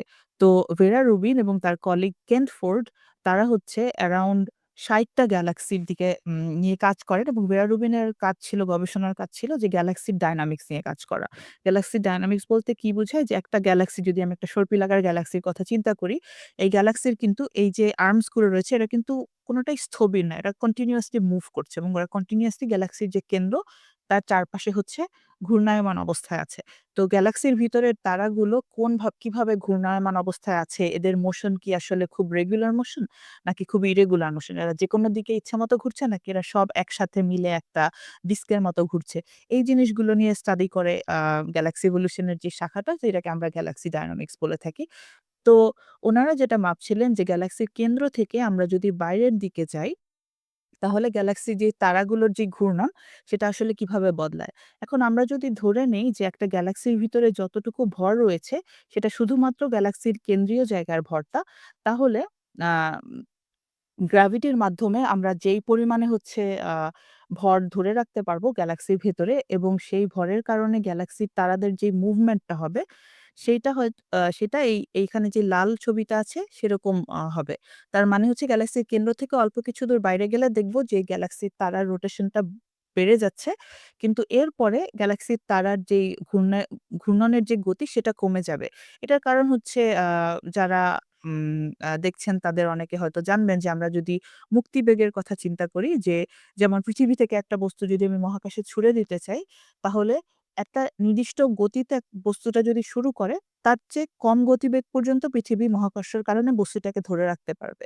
বাট তার একটা জিনিস যদি খুব হাই ভেলোসিটি তে পৃথিবী থেকে উপরের দিকে যাত্রা শুরু করে, তাহলে পৃথিবীর গ্র্যাভিটিটা জিনিসটাকে আর ধরে রাখতে পারবে না। এটার এস্কেপ ভেলোসিটি পার হয়ে যাবে এবং তখন সে পৃথিবীর আবহমণ্ডল থেকে বেরিয়ে যাবে। এই ইনফরমেশনটা ব্যবহার করে কিন্তু আমরা হচ্ছে আম স্পেস এক্সপ্লোরেশন এর জন্য আমরা রকেট এবং অন্যান্য জিনিস ডিজাইন করি যে কিভাবে পৃথিবী থেকে আমরা একটা জিনিসকে বাইরে পাঠাতে পারবো। তো এই যে লাল যে কার্ভটা যে এটা কিন্তু সেই জিনিসটাই বলে যে একটা গ্যালাক্সির ভেতরে যে তারাগুলো রয়েছে সেটা থেকেই যদি গ্যালাক্সির টোটাল ভরটা আসে, তাহলে গ্যালাক্সির বাইরের দিকের তারাগুলোর গতিবেগ খুব বেশি হতে পারবে না। কারণ গতিবেগ এর চেয়ে বেশি হয়ে গেলে ওই তারাটা আর গ্যালাক্সির ভিতরে থাকবে না। তারাটা গ্যালাক্সির থেকে বাইরে ছুটে চলে যাবে। কিন্তু যখন বেরা রুবিন এবং কেন্ট ফোর্ড এই গ্যালাক্সিগুলোর ওই রোটেশনাল ভেলোসিটি মাপলেন, তারা দেখলেন অলমোস্ট প্রতিটা গ্যালাক্সির ক্ষেত্রেই গ্যালাক্সির এই তারাগুলোর যে ঘূর্ণন গতি সেটা বাইরের দিকে গিয়ে কমছে না, বরঞ্চ একটা জায়গার পরে গিয়ে সেই ঘূর্ণন গতিটা মোর অর লেস কনস্ট্যান্ট। এই যে সাদা লাইনটা দিয়ে এই ছবিটাতে যে দেখাচ্ছে। এখন মাত্রই যে গ্র্যাভিটির থিওরির কথা বললাম যে আ যদি গ্র্যাভিটি আম এই গ্যালাক্সিটার টোটাল মহাকর্ষ বলটা যদি শুধুমাত্র গ্যালাক্সির ভিতরের তারাগুলো থেকে আসে, তাহলে কিন্তু এই যে হাই ভেলোসিটির তারাগুলো তারা বাইরের দিকে দেখছে, এই তারাগুলো গ্যালাক্সিটার ভিতরে আর কানেক্টেড থাকতো না। এই তারাগুলো গ্যালাক্সির বাইরে বিভিন্ন জায়গায় ছুটে চলে যেত।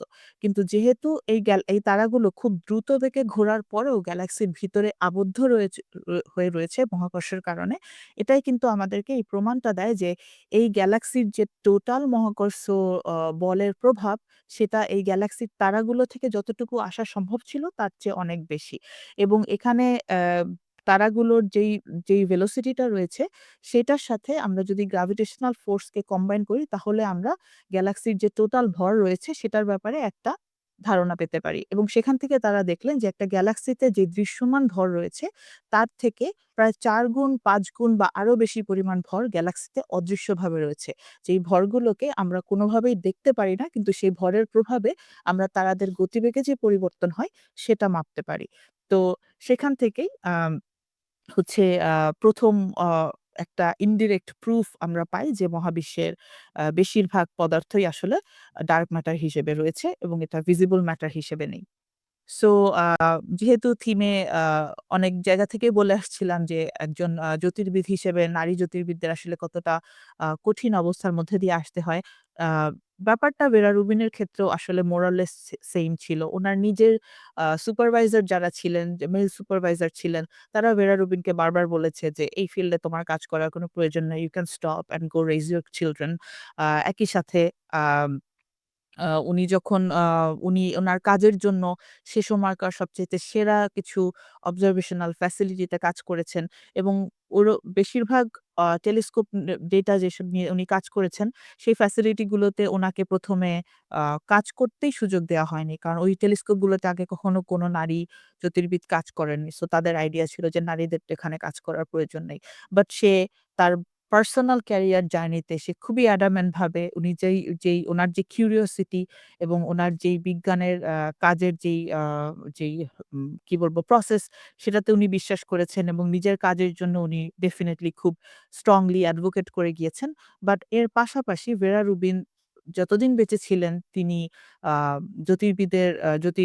বিজ্ঞানের যে ক্ষেত্র, এই ক্ষেত্রে অন্যান্য নারীদের আ কেউ খুব অনেক সহযোগিতা করেছেন। অন্যান্য নারীদের ক্যারিয়ারের এস্টাবলিশমেন্ট এর ব্যাপারেও উনি খুবই সহযোগিতা করেছেন। উনি উৎসাহ দিয়ে গেছেন এবং নারীদেরকে বিভিন্ন ফ্যাসিলিটিতে কাজ করার সুবিধা এনেবল করার জন্য উনি অ্যাডভোকেসি করে গেছেন।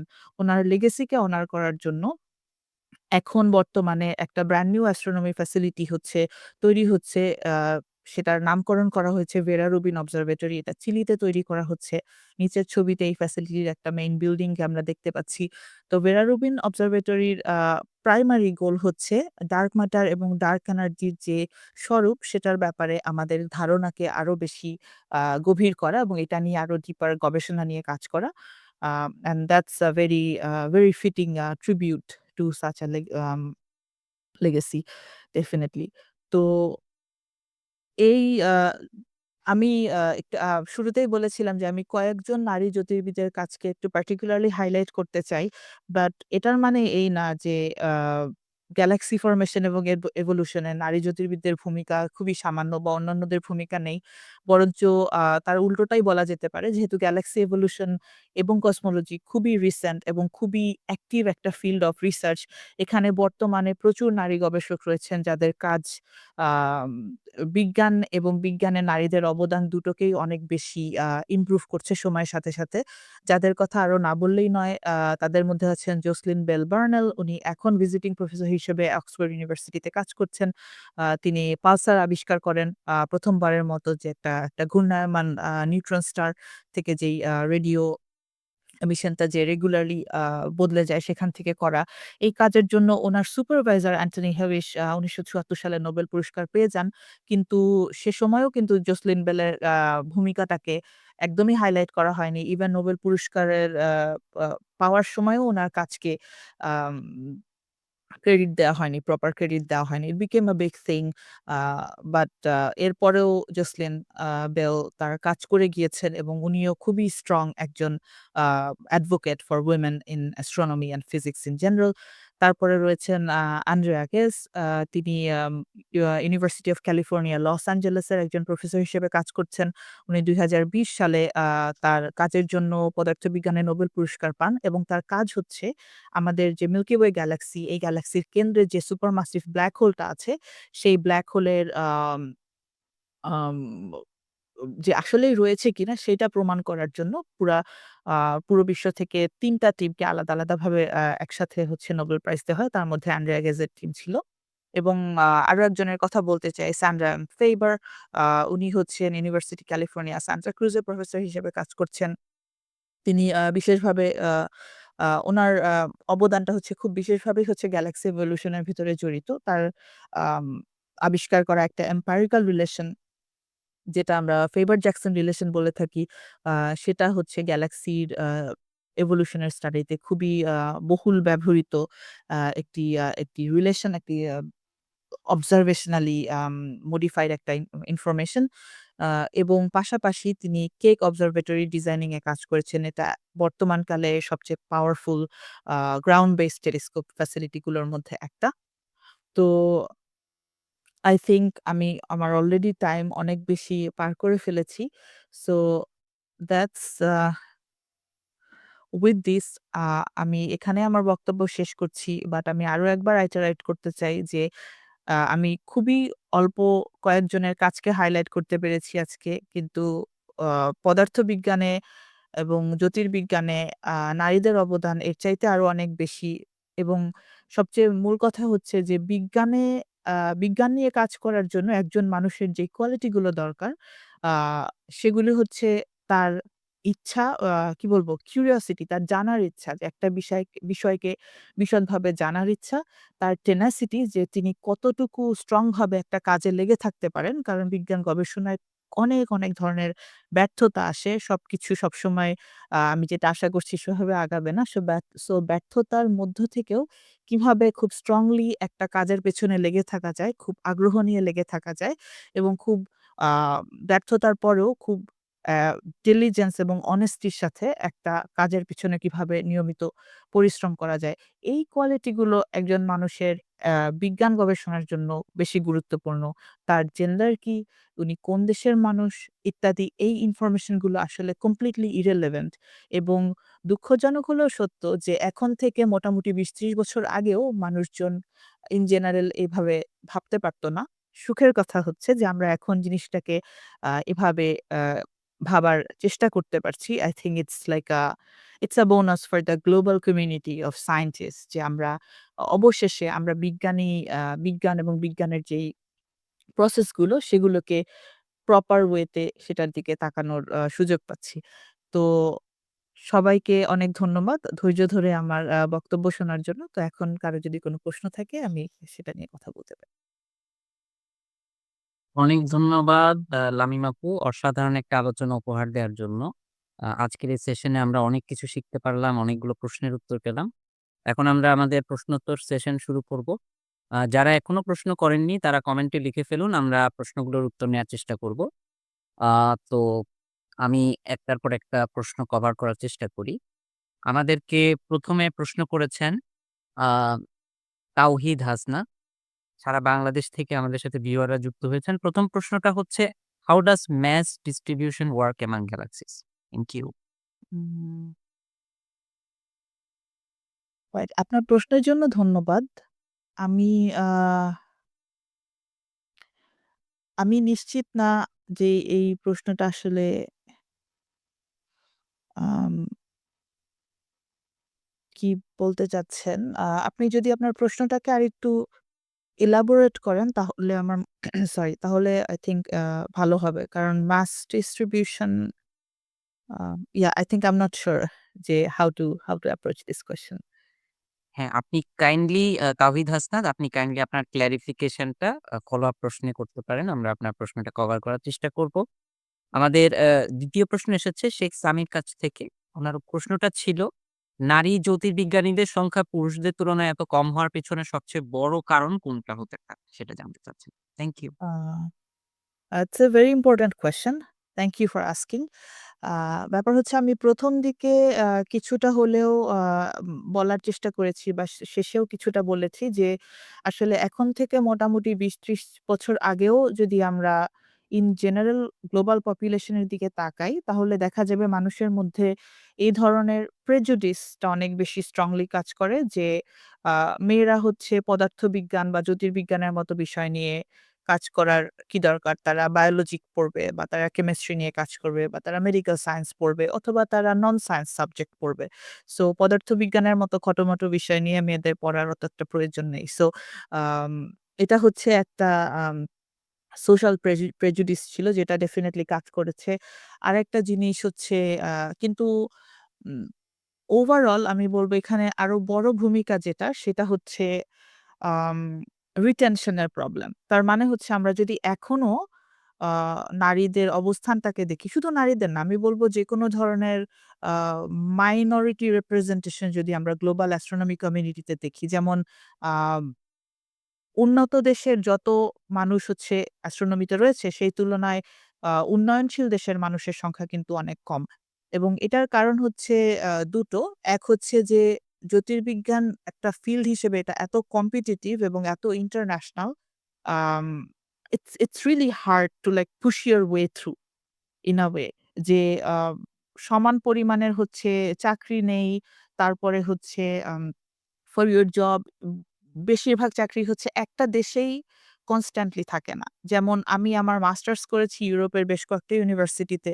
আমার পিএইচডি করেছি আমি নেদারল্যান্ডে। তারপরে আমার ফার্স্ট পোস্টডকে আমি এখন কানাডায় এসেছি। সো এই যে বিভিন্ন দেশের মধ্যে মুভ অ্যারাউন্ড করতে হয়, এট ওয়ান সাইড এটা মনে হতে পারে যে it's really fun and definitely আমি খুবই গ্রেটফুল এটার জন্য। কিন্তু একই সাথে হচ্ছে কয়েক বছর পর একেবারে সমস্ত তল্পিতল্পা গুটিয়ে একটা দেশ থেকে বা একটা মহাদেশ থেকে আরেক মহাদেশে চলে যাওয়াটা it's not easy. And I am definitely lucky that I could do it. But এটা বেশিরভাগ মানুষের জন্যই পসিবল না। আমি আমার পরিচিত অনেককেই চিনি যারা জ্যোতির্বিজ্ঞানে পিএইচডি করেছেন যেমন নেদারল্যান্ডে আমার কোহর্টের যারা ছিলেন, তাদের অনেকেই জ্যোতির্বিজ্ঞান ছেড়ে দিয়েছেন যে, "না আমি আসলে এত মুভ করতে পারছি না। This is too much work. Even though I really love this field আমি করব না।" এবং নট আইরনিক্যালি এদের বেশিরভাগই কিন্তু উইমেন। যে যাদের জন্য এই মুভমেন্টের ব্যারিয়ারটা আরো বেশি যেটা সোশ্যাল ইয়া থেকে আসে। আর আরেকটা কারণ আমি বলব সেটা হচ্ছে ল্যাক অফ রোল মডেল যেটা নিয়ে এখন মানে ভেরি রিসেন্টলি এই নিয়ে আরো কথাবার্তা হচ্ছে। সেটা হচ্ছে যে আমি যদি একটা জায়গায় যেতে চাই, আমি একটা জায়গায় গিয়ে কাজ করতে চাই, সেখানে যদি আ আমার মতো কাউকে আমি না দেখি, it's very easy to believe যে ইটস নট পসিবল। যেমন আমি একটা ডিপার্টমেন্টে যাব, সেই ডিপার্টমেন্টে এপ্লাই করতে চাই। আমি যদি দেখি সেই ডিপার্টমেন্টে ৫০ জন প্রফেসর রয়েছেন বা ৩০ জন প্রফেসর রয়েছেন, তাদের মধ্যে কোনো নারী প্রফেসর নেই। তখন কিন্তু আমার ১ম থেকেই মনে হবে যে আসলে ডিপার্টমেন্টটাতে গিয়ে কি আমি কাজ করতে পারবো? সেখানে কি নারীদের কাজ করার সুবিধা রয়েছে? ওখানে কি আসলে একজন নারী হিসেবে কাজ করে ভালো করা সম্ভব? নাকি সেখানে আমার ডিপার্টমেন্টাল পলিটিক্স এর মধ্যে পড়তে হবে? So there are like a lot of multi-level complexity that works. But definitely আমরা বটম আপ থেকে কাজ করার চেষ্টা করছি। আমরা এট লিস্ট ওই লোয়ার লেভেলে যদি আমরা সংখ্যা বাড়াতে পারি and then we try to make the environment better, definitely সময়ের সাথে এই সংখ্যাটা বাড়তে থাকবে।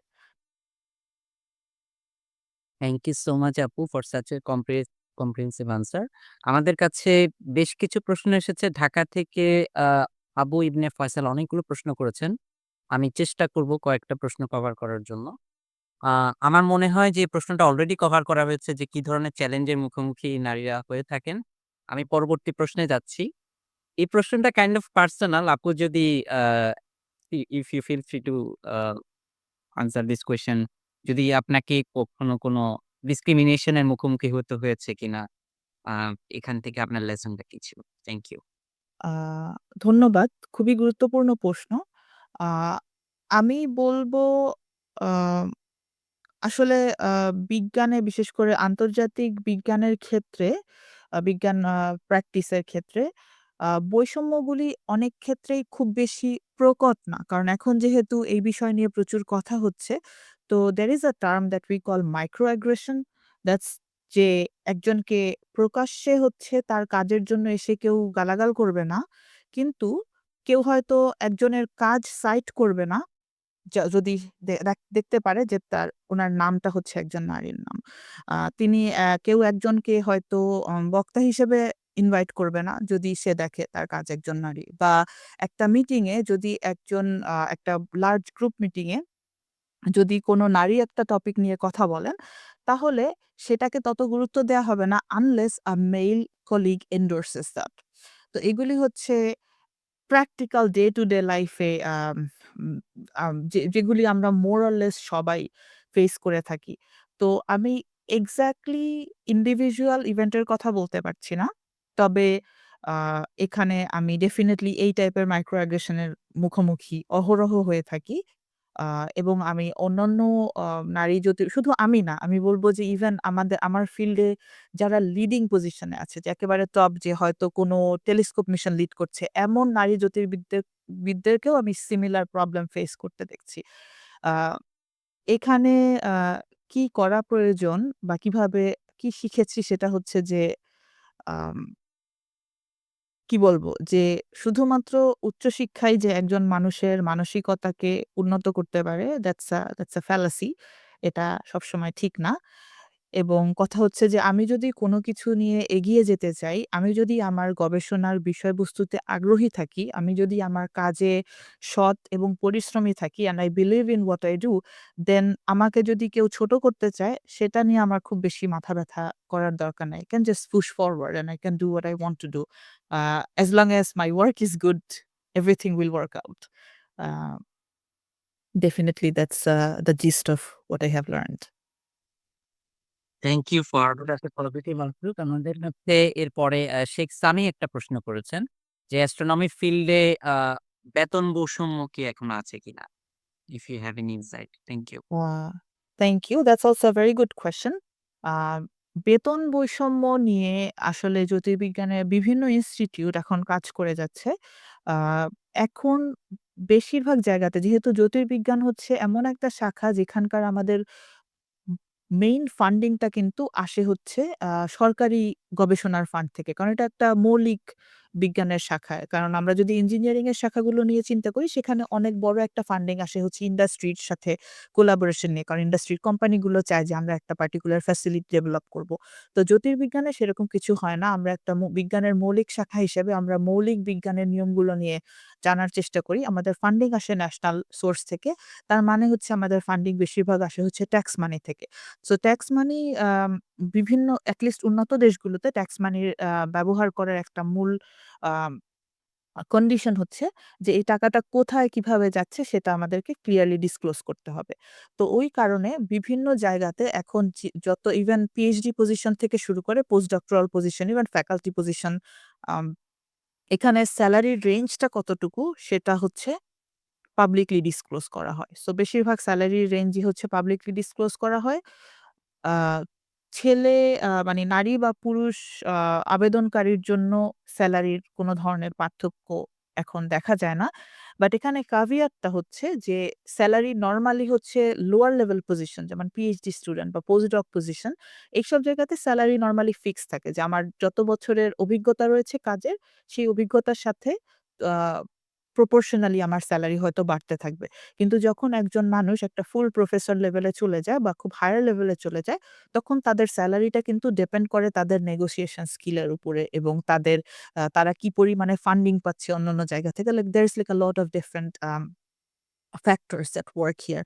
So ওই লেভেলে গিয়ে আসলে জিনিসটা বেতন বৈষম্য আম পর্যায়ে থাকে কিনা জানি না। তবে definitely there can be difference in pays. তবে এটার সাথে শুধুমাত্র তাদের লিঙ্গ সম্পর্কিত না। এখানে কিন্তু তাদের জাতীয়তা, তাদের কাজের ক্ষেত্র অনেক কিছু আ কাজ করে। তো ডেফিনিটলি সবাই এখনো সমান বেতন পাচ্ছে না। এখনো বৈষম্যের অভাব রয়েছে। কিন্তু লোয়ার লেভেলে গ্লোবালি এই জিনিসটা কিভাবে অবলিটারেট করা যায় সেটা আসলে সবাই চেষ্টা করছে। Thank you for such an insightful answer. আমাদের সাথে যুক্ত হয়েছিলেন শাহেদ হাসান চাঁদপুর থেকে। উনি বলেছেন যে আপনার টিচিং স্টাইলটা উনার কাছে অনেক ভালো লেগেছে। ধন্যবাদ। বা আমাদের সাথে যুক্ত হয়েছেন আ রাহাত। রাহাতের একটা প্রশ্ন ছিল যে পরিসংখ্যান বিভাগে পড়াশোনা করে অ্যাস্ট্রোনমিতে আসার সুযোগ আছে কিনা? বা থাকলে কোথায়, কোথায় স্কোপ আছে এবং কিভাবে নিজেকে উনি প্রিপেয়ার করতে পারেন? Thank you. আচ্ছা, খুবই ভালো প্রশ্ন। আম ১ম শর্ট উত্তর হচ্ছে ডেফিনিটলি। আ কারণ জ্যোতির্বিজ্ঞানে আমি ১ম দিকে যখন আমার কাজ নিয়ে বলছিলাম, তখন কিন্তু বলছিলাম যে আমি লার্জ স্কাই সার্ভে নিয়ে কাজ করি।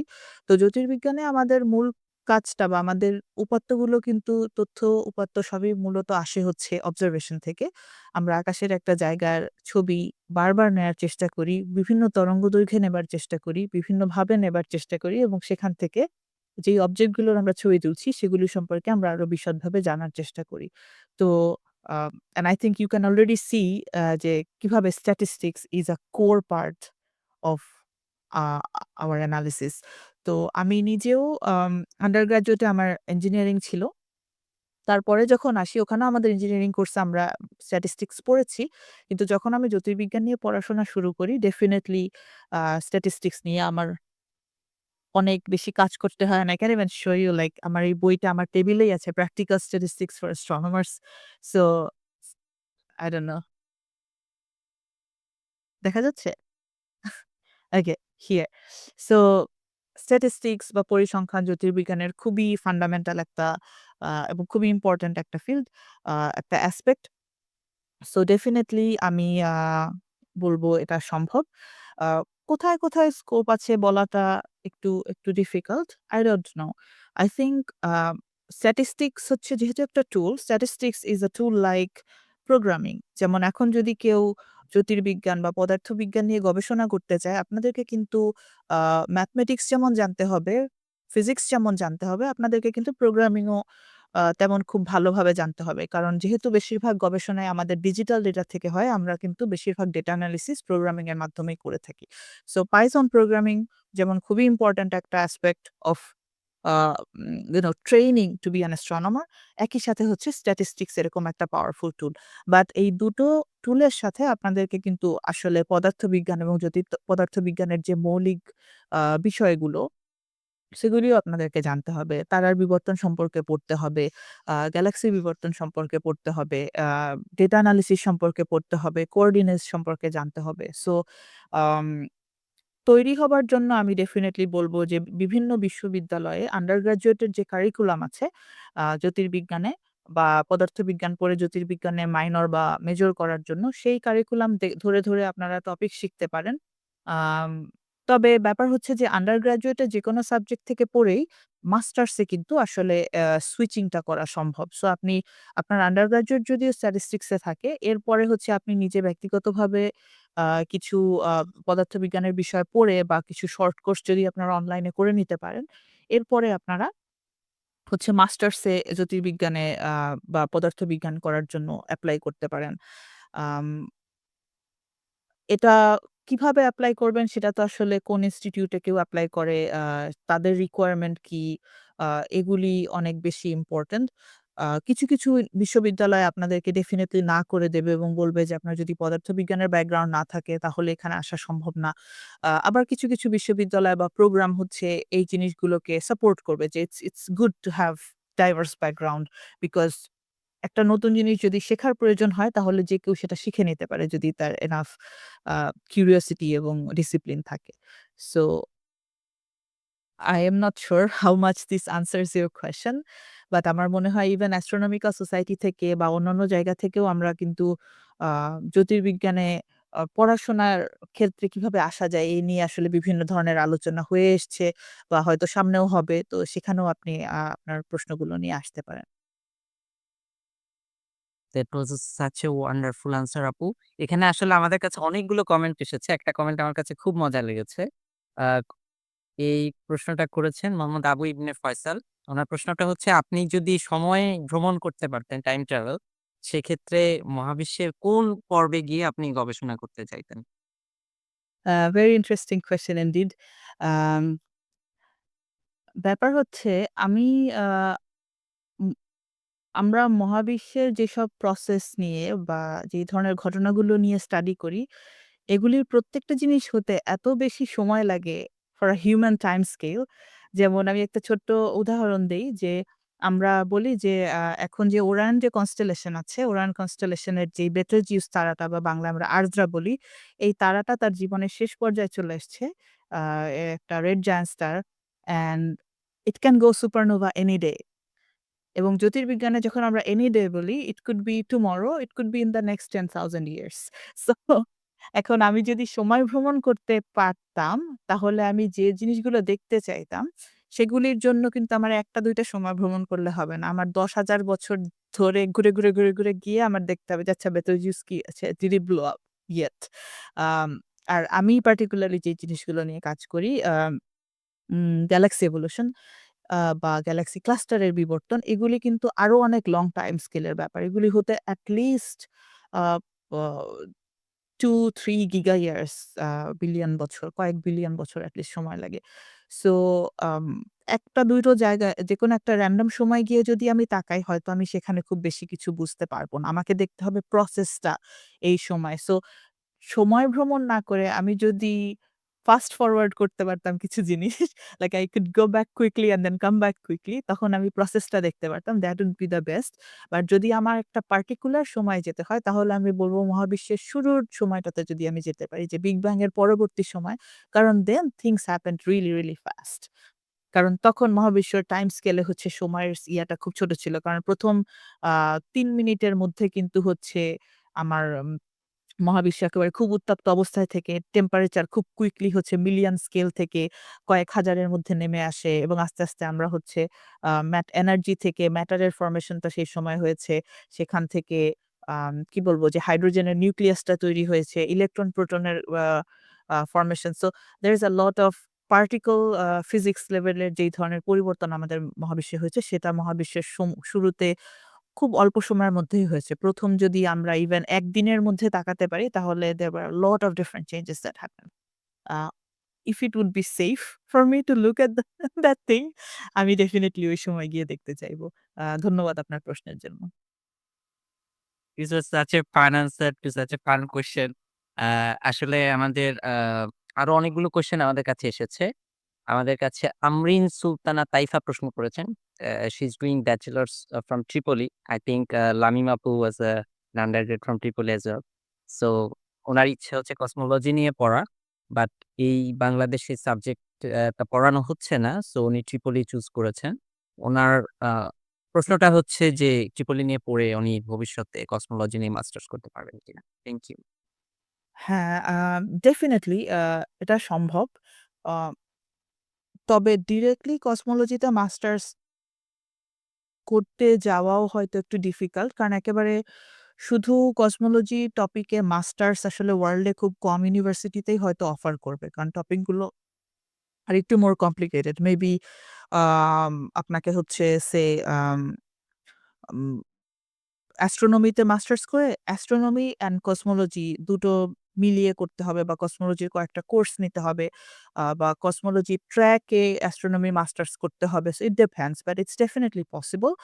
আ বাংলাদেশে আ এখন আমি যতটুকু জানি যে আইইউবি যে আছে ইন্ডিপেন্ডেন্ট ইউনিভার্সিটি অফ বাংলাদেশ সেখানে আম অ্যাস্ট্রোনমির সেন্টার শুরু হয়েছে এবং তার পাশাপাশি হচ্ছে সেখানে আন্ডার গ্র্যাজুয়েটে যারা ফিজিক্স নিয়ে পড়াশোনা করে, ইভেন যারা কম্পিউটার সায়েন্সে পড়াশোনা করে, তারা চাইলে জ্যোতির্বিজ্ঞানে মাইনর করতে পারে। So that's definitely possible. Uh আপনার যেহেতু অলরেডি ব্যাচেলর প্রায় শেষ, সো এখন না হয়ে পরবর্তীতে যারা আসবে হয়তো তাদের জন্য এটা হতে পারে। আম what you can try to do is maybe try to contact them এবং তাদের সাথে যদি কোনো রিসার্চ অ্যাসিস্ট্যান্ট হিসেবে কোনো টপিকে যদি আপনি গবেষণা করতে পারেন, সেটা আপনার একটা মাস্টার্সের অ্যাপ্লিকেশনের জন্য খুব ভালো হেল্প করবে আই থিংক। এর পাশাপাশি ঢাকা বিশ্ববিদ্যালয়ে যে তাত্ত্বিক পদার্থবিজ্ঞান বিভাগ রয়েছে, সেখানেও ইঞ্জিনিয়ারিং এ ব্যাচেলর করে সেখান থেকে এসে তাত্ত্বিক পদার্থবিজ্ঞানে and that could include theoretical cosmology as well. আম এই বিষয়গুলো নিয়ে পড়াশোনার চেষ্টা করা সম্ভব। আবার একই সাথে আপনি বাইরে এপ্লাই করতে পারবেন। ইলেকট্রিক্যাল ইঞ্জিনিয়ারিং এ ব্যাচেলর থেকে ফিজিক্স বা কসমোলজিতে মাস্টার্স এর এপ্লাই করা definitely possible. It's not going to be easy but সম্ভব। শুভকামনা রইল। Thank you for such an insightful answer. আমাদের কাছে অনেকগুলো প্রশ্ন এসেছে ভিউয়ারদের কাছ থেকে। একটা প্রশ্ন আপনার ফিল্ড নিয়েই আসলে। আ মোহাম্মদ আবু ইবনে ফয়সাল প্রশ্ন করেছেন যে ভবিষ্যতে আপনার গবেষণা নিয়ে আপনার সবচেয়ে বড় স্বপ্ন কি? Uh, okay, thank you for this really interesting questions. This really, particularly really interesting question. Um, আমার গবেষণা নিয়ে আমার সবচেয়ে বড় স্বপ্ন কি? স্বপ্ন তো ডেফিনিটলি আমি যেই আমার মেইন যেই প্রশ্নগুলো নিয়ে আমি রেগুলারলি চিন্তা করি সেটা হচ্ছে যে একটা গ্যালাক্সি ক্লাস্টারের মতো যে বড় একটা সিস্টেম আছে সেই সিস্টেমগুলো আসলে কিভাবে তৈরি হয় এবং যখন এই সিস্টেমটা তৈরি হচ্ছে তখন এই এর ভিতরকার গ্যালাক্সির পরিবর্তনগুলো আসলে কোন কোন প্রসেসের মাধ্যমে সবচেয়ে বেশি ডমিনেটেড হয়। তো গ্যালাক্সি ক্লাস্টারের সায়েন্সেও আসলে there is like another more recent question that came out, সেটা হচ্ছে যে গ্যালাক্সি ক্লাস্টারগুলো যেহেতু অনেক বেশি সময় নিয়ে বড় হয়, এদের জীবনের একটা স্টেপকে আমরা বলি প্রোটোক্লাস্টার। অনেকটা এরকম যে একটা প্ল্যানেটের স্টেজকে আমরা যেমন প্রোটোপ্ল্যানেটারি ডিস্ক বলি, আ প্রোটোপ্ল্যানেট স্টেজ বলি বা স্টারের জন্মের আগে প্রোটোস্টার, সেরকম একটা ক্লাস্টারের পুরাতন অবস্থাকে আমরা অনেকটা প্রোটোক্লাস্টার বলি। কিন্তু প্রোটোক্লাস্টার গুলোকে যখন আমরা স্টাডি করতে চাই তখন আমরা দেখি যে ওদের মধ্যেও আসলে অনেক ধরনের ডাইভার্স সিচুয়েশন আছে এবং ইভেন গত কয়েক ১০-১৫ বছর আমরা এখন পর্যন্ত we cannot even define properly what a protocluster is. কারণ এটা এত আগের সময়কার ছবি, এখন থেকে ৬, ৭, ৮ বিলিয়ন বছর আগের অবস্থার কথা আমি বলছি। তো ডেফিনিটলি আগামী হয়তো ৫-৬ বছরে আমার একটা ইচ্ছা হচ্ছে যে I want to look deeper into this এবং দেখতে চাই যে আ এখনকার যে আমি ক্লাস্টার গুলো দেখছি সেই ক্লাস্টার গুলো এক্সাক্টলি আসলে আগে কোন প্রোটোক্লাস্টার অবস্থায় ছিল। উম I think that will be really cool if I could do it. Thank you আপু ফর শেয়ারিং ইউর ড্রিম। আমাদের কাছে আদ্রিতা খান একটা প্রশ্ন করেছেন, among all the amazing female astronomers, who is your personal favorite? Uh, I think it will be really hard to choose for you, Apu. Also, how do you think it is possible to convince people that astronomy research is as impactful as any other branch of science like physics? And she has also another follow-up question: how can we persuade them that it is a serious profession and not just a hobby? Thank you. Uh, okay, starting with the easy question, which is, well, easy somewhat. Female astronomer who is my personal favorite.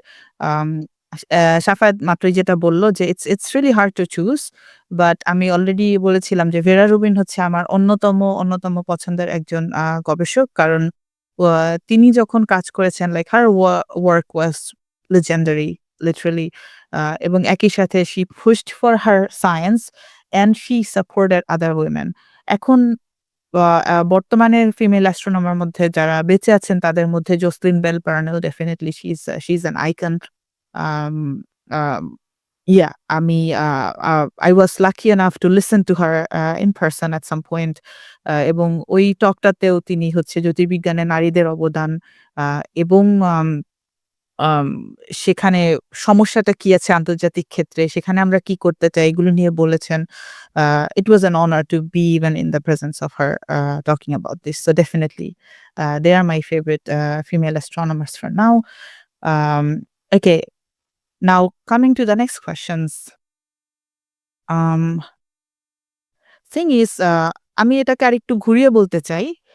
১ম এ বলতে চাই যে আমি নিজে যখন জ্যোতির্বিজ্ঞানে আসতে চেয়েছিলাম, ১ম আমি যখন জ্যোতির্বিজ্ঞানে আসতে চাই that was back in 2007 আমি এসএসসি পরীক্ষা দেওয়ার পরে তখন হচ্ছে আ I read some books and I decided, "Okay, this is really cool. I wanna do it." তো তখন হচ্ছে মানে শুধুমাত্র যে হবি তাও না। তখন অনেকে এটা মনে করেছে যে, "this is টেম্পোরাল কিছুদিন পরে চলে যাবে।" তারপর জ্যোতির্বিজ্ঞান জিনিসটা কি? সেটাই তখন আমার আশপাশের বেশিরভাগ মানুষজন জানতো না। মনে করত আমি হাত দেখবো মানুষের। Uh so like um thing is আমি সেই ৭ থেকে এখন অলমোস্ট প্রায় ১৮ বছর ধরে লাইক আমি আমার নিজের মতো করে অ্যাস্ট্রোনমি পারসিউ করছি। ২০০৭ এ আমি যখন জ্যোতির্বিজ্ঞান শিখবো, জ্যোতির্বিজ্ঞান নিয়ে কাজ করতে চাই ঠিক করলাম। তারপর আমি কিন্তু ফাইনালি জ্যোতির্বিজ্ঞানে মাস্টার্স শুরু করি ২০১৬ সালে। That's like 9 years later. Uh এখান থেকে আমি যদি একটা জিনিস শিখে থাকি, তা হচ্ছে you don't really need to convince anyone. Just do your thing. কারণ মানুষজন শুধুমাত্র তার নিজের প্রেক্ষাপট থেকেই বা নিজের পার্সপেক্টিভ থেকেই সবকিছু চিন্তা করতে পারবে। এখানে আরেকজনের আরেকটা কোট আমি বলতে চাই, I forgot whose quote is it, I'm sorry. But এখানে ব্যাপারটা ছিল যে, "Never take a suggestion from somebody who is not doing something that you want to do."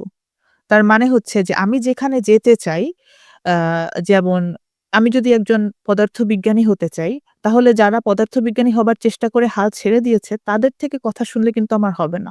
আমার শুনতে হবে যারা আসলে এই কাজটা করেছেন তাদের কাছ থেকে। কারণ there is a thing that's ওই যে confirmation bias বা successor bias বলে একটা জিনিস আছে যে, তারা সফল হয়েছে দেখে তাদের পথটা তারা বেশি মোটিভেটেড হবে এ ব্যাপারে বলার জন্য এবং কি কাজ করেছে সেটা তারা বলবে। আর যারা সফল হতে পারেননি বিভিন্ন কারণে, এটা তাদের আমি লিমিটেশনও বলব না, দোষও বলব না। বাট তারা আসলে পথের চ্যালেঞ্জটাকেই তারা বেশি দেখেছে এবং at some point ওই চ্যালেঞ্জটা তাদের জন্য বেশি মনে হয়েছে দেখেই তারা কিন্তু এই কাজটা থেকে সরে এসছে। সো তাদের থেকে আমার ইন্সপিরেশন নিতে গেলে হবে না। When you are feeling low, go for somebody who is successful in whatever that you want to do. এবং সাকসেস জিনিসটা আসলে খুবই পার্সোনাল একটা ব্যাপার। আমার মনে হয় আমি যখন বাংলাদেশে ছিলাম, আমাদের বাংলাদেশের সমাজে সফলতার সংজ্ঞাটা খুবই স্ট্রিক্টলি ডিফাইন্ড। যে তুমি কি সফল বলতে কি বোঝো? তোমার তোমার তোমার অনেক like I don't know somehow it's like in a consumerist society the idea is that you'll have a lot of money. তোমার অনেক বাড়ি-গাড়ি থাকবে। তুমি অনেক মানুষজনকে দেখিয়ে বেড়াবে এবং সবাই তোমার অনেক প্রশংসা করবে। I don't know. If that is what you want, then of course you have to go for it. You have to convince people that what you're doing is cool. ব্যক্তিগতভাবে আমার মনে হয় না যে আমার জীবনের মূল্যবান সময়ে আমি মানুষজনকে এটা কনভিন্স করে নষ্ট করতে চাই যে হ্যাঁ, আমি যা করছি সেটা cool. I find it cool and I'm really happy doing what I do. And I think that's the most important thing for me. So আর সিরিয়াস প্রফেশন যে অ্যাস্ট্রোনমি এটা আসলে আ পারসুয়েট করার তো কিছু নেই। There are literally thousands of people across the world. পৃথিবীতে হাজার, হাজার মানুষ রয়েছে যারা জ্যোতির্বিজ্ঞান যাদের প্রফেশন যারা রেগুলারলি জ্যোতির্বিজ্ঞান নিয়ে কাজ করছে এবং একসময় বাংলাদেশে জ্যোতির্বিজ্ঞানীদের উদাহরণ অনেক কম ছিল। কিন্তু এখন we are lucky that there are way more people doing astronomy. বাংলাদেশের ভেতরে এখন জ্যোতির্বিজ্ঞান গবেষণার সেন্টার তৈরি হয়েছে। হবি থেকে তো আসলে গবেষণা হয় না। গবেষণা একটা কঠিন ব্যাপার। গবেষণা মজার ব্যাপার কিন্তু কঠিন ব্যাপার। এখানে লেগে থাকতে হয়, এখানে ব্যর্থ হতে হয়। And um definitely don't do it for free. Undergrad research is one thing. Professionally pursue করার জন্য you also need to get paid for this. So, yeah, I don't know if that answers your question, but I hope যে মানুষজনকে convince করতে গিয়ে um, don't lose the sight of your dreams. Do it if you believe in it. So I think the answer was really inspirational. আমাদের কাছে মুশফিকুর রহমান এক প্রশ্ন করেছেন যে বাংলাদেশে যারা অ্যাস্ট্রোনমি ফিল্ডে কাজ করতে চায় তাদেরকে কিভাবে একটা প্ল্যাটফর্মে ইন্টিগ্রেট করা যায়? Thank you. Um, it's a very interesting question. Again আমি আরেকটা ডিফারেন্ট পার্সপেক্টিভ দিয়ে বলি। যারা বাংলাদেশে জ্যোতির্বিজ্ঞান নিয়ে কাজ করতে চায় তাদের এক প্ল্যাটফর্মে আনার কি কোনো প্রয়োজন রয়েছে? আ I don't necessarily think so. কারণ বিজ্ঞানের যে ব্যাপারটা, আমি যদি বিজ্ঞান গবেষণার কথা চিন্তা করি, বিজ্ঞান গবেষণার কিন্তু আম কিছু পিলার রয়েছে বা খুঁটি রয়েছে আমরা যেটা বলি। তার মধ্যে একটা যেমন রয়েছে ভেরিফায়াবিলিটি, একটা হচ্ছে falsifiability। যেমন আমার একটা যে তথ্য থাকবে সেটাকে আমার মিথ্যা প্রমাণ করার মতো পরীক্ষা তৈরি করা সম্ভব হতে হবে। আমি যদি একটা তত্ত্বকে মিথ্যা প্রমাণ করতে না পারি সেটা বৈজ্ঞানিক কোনো তত্ত্ব না। আম মানে মিথ্যা প্রমাণ করতে পারি সেটা না, প্রমাণ করার মতো পরীক্ষা ডিজাইন করা সম্ভব হতে হবে। যে আমি টেস্ট করব যে is it right or wrong? And ideally your test will be coming from many different teams যারা একসাথে কাজ করছে না। সো ইভেন একই টপিকে শুধুমাত্র অ্যাস্ট্রোনমি ফিল্ড না, astronomy as a field is huge. এখন জ্যোতির্বিজ্ঞানের অনেক ব্রাঞ্চ রয়েছে। যেমন অ্যাস্ট্রোনমি এবং astrophysics, there are like 2 slightly different branches as well. এখানে আমাদের অবজারভেশনাল অ্যাস্ট্রোনমি রয়েছে, আমাদের থিওরিটিক্যাল অ্যাস্ট্রোনমি রয়েছে, আমাদের কম্পিউটেশনাল অ্যাস্ট্রোনমি রয়েছে। There is astrochemistry, astrobiology, astrostatistics, astroinformatics. There are so many more things. So I don't think এগুলোর সবকিছুকে একটা প্ল্যাটফর্মে আনার কোনো প্রয়োজন রয়েছে। আ প্রত্যেকে আ আলাদাভাবে যদি আ তাদের কাজ করে যায় আ এবং হচ্ছে you do it in a way যেটা verifiable, যেটা testable, যেটার একটা well documentation রয়েছে। আ যেই পরীক্ষাগুলোকে অন্যরাও টেস্ট করে দেখতে পারবে যে এটা আসলে করা সম্ভব কিনা। আম যেমন কেউ যদি একটা বিজ্ঞান গবেষণাপত্র লিখতে চায়, এটার কিন্তু খুব ইম্পোর্টেন্ট একটা অ্যাসপেক্ট হচ্ছে reproducibility।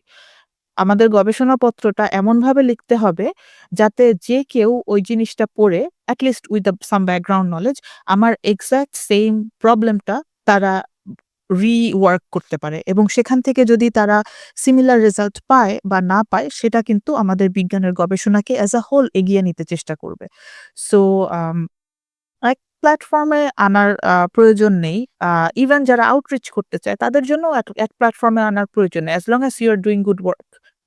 In fact, we need more people. They are probably not connected. At some point, মানুষজন বিভিন্ন প্ল্যাটফর্মে যারা কাজ করে তারা সবাই মিলে হয়তো সিম্পোজিয়া টাইপের করতে পারে। তারা হয়তো একটা কনফারেন্স টাইপের করতে পারে। কিন্তু সবাইকে একসাথে কাজ করতে হবে না। Everybody has different opinions and it's okay to have diversity. Think that was really insightful. So we have got another triple A undergrad. So I think you have covered a lot of this question. But আমি just একটা ছোট part cover করছি। যে শেষের অংশটা ছিল যে মাবিয়া জাহান প্রশ্ন করছেন যে উনার মেজরের সাথে বা ভবিষ্যতে রিসার্চ রিলেটেড কোনো একটা কাজ করতে অ্যাস্ট্রোনমিকে কি ইনক্লুড করা যায় কিনা? বাকিটা আই থিংক ইউ কভার। হ্যাঁ।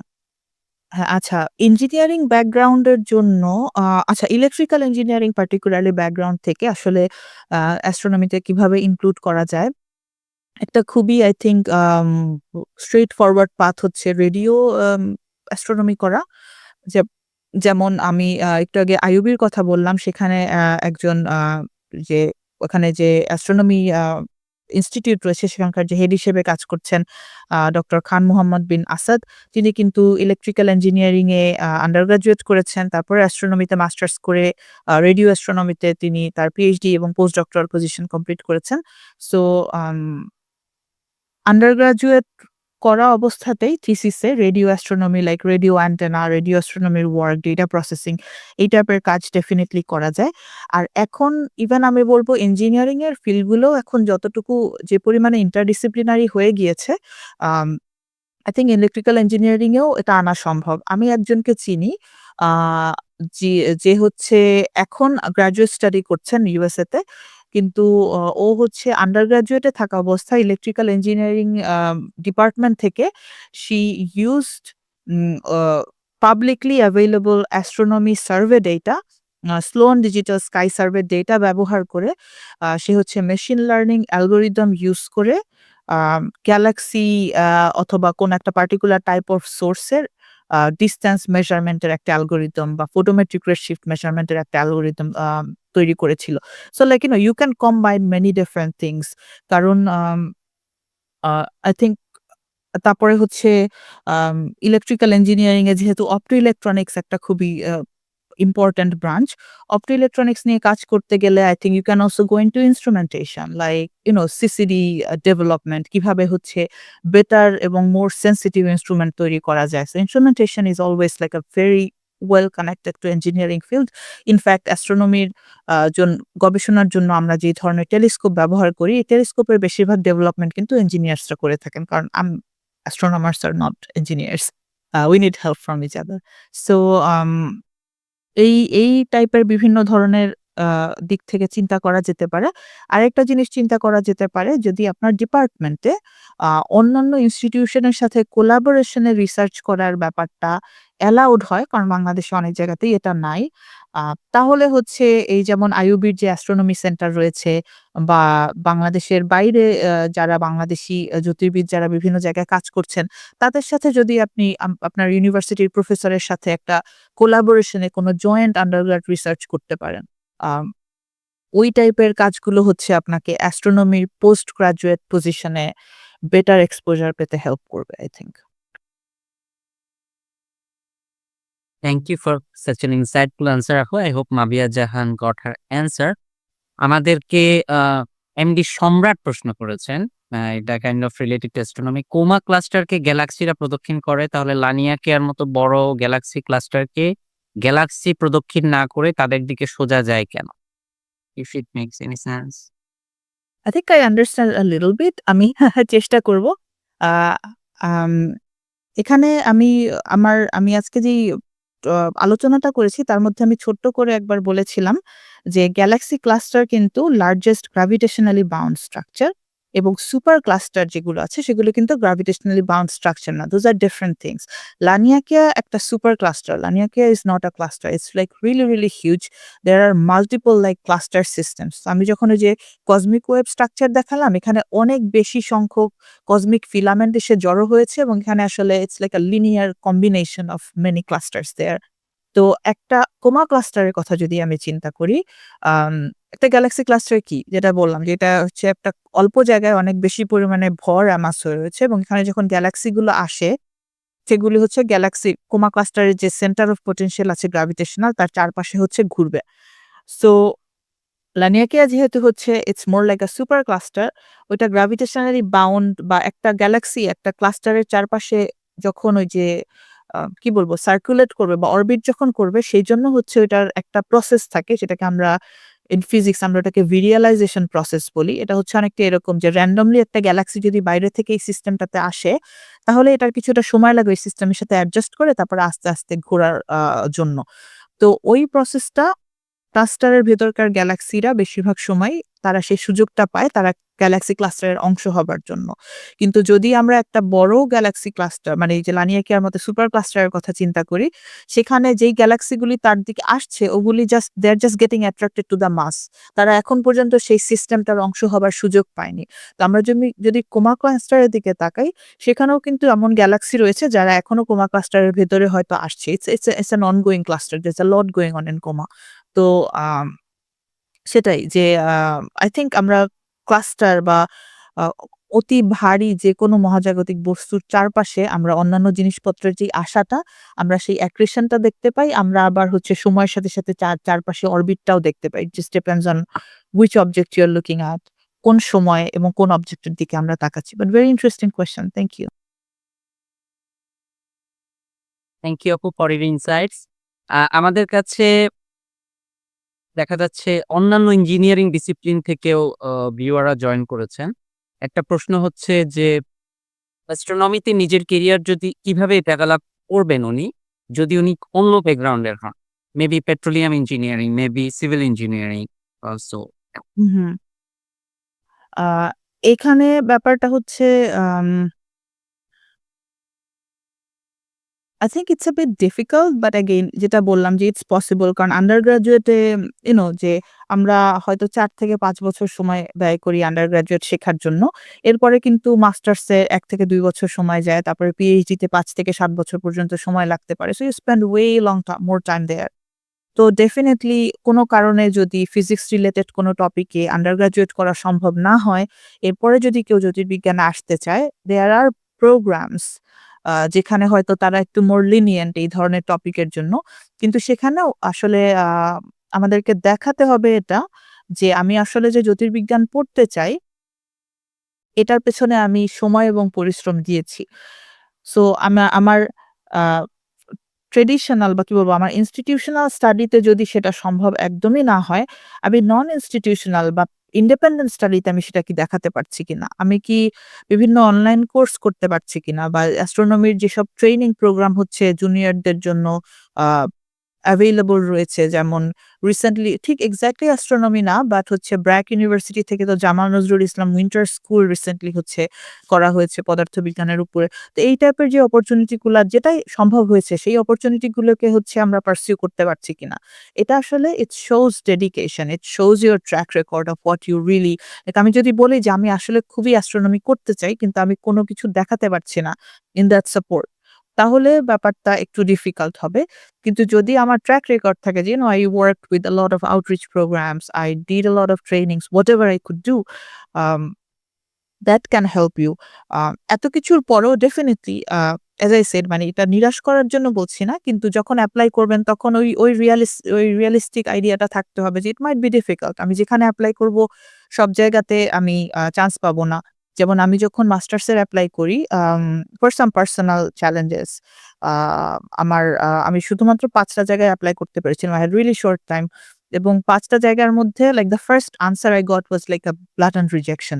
আম বাট থ্যাঙ্কফুলি আমি হচ্ছে ২ টা জায়গা থেকে কনফার্মেশন পাই যে হচ্ছে I will get at least up to partial scholarship আর বাকি ২ টা জায়গাতে আমি হচ্ছে অ্যাকসেপ্টেড ছিলাম বাট স্কলারশিপের স্কোপটা সেখানে ছিল না। So it worked out. Um but at the same time the higher level you go the more rejections you're gonna face. It's just part of your life. So rejection আসবেই। এটাতে মাথা ঘামানো যাবে না if you really want to do it এবং আমি বলব বাংলাদেশে থেকে আ the real challenge is to go out and get your first position.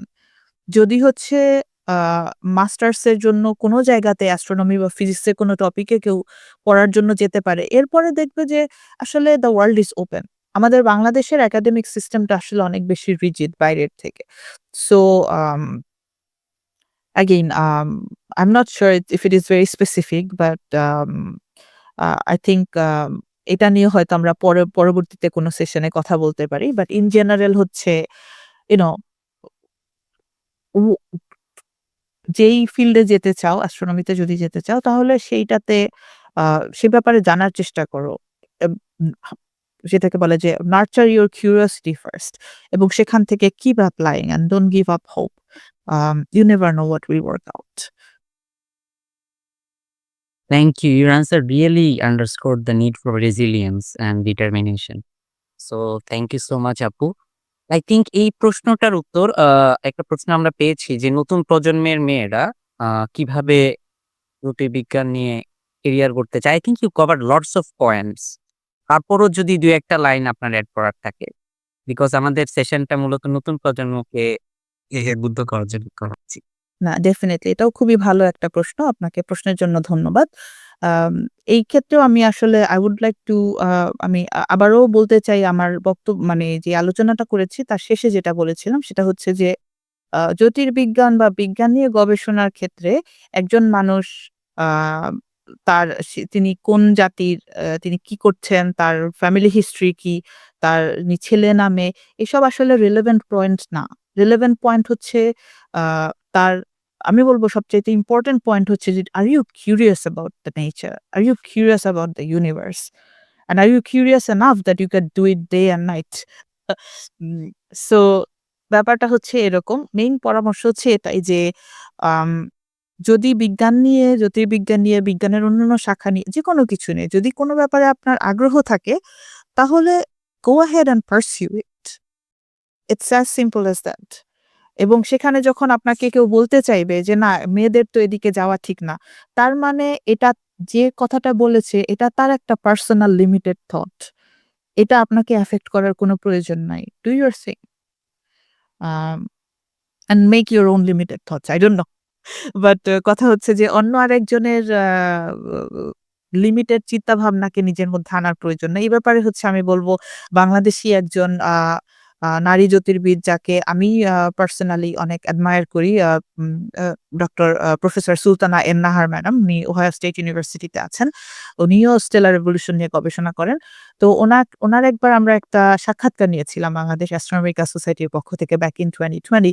তো সেখানে উনাকে জিজ্ঞাসা করেছিলাম যে, নতুন প্রজন্মের জ্যোতির্বিদদের জন্য বাংলাদেশ থেকে বিশেষ করে যারা এসছে, তাদেরকে আপনি কি আ একটা উম সাজেশন দেবেন? তো উনার সাজেশন ছিল যে, আমরা হচ্ছে যেই রান্না-বান্নার কাজে আমরা যে নন-স্টিক প্যান ইউজ করি, they usually have like something called a Teflon coating.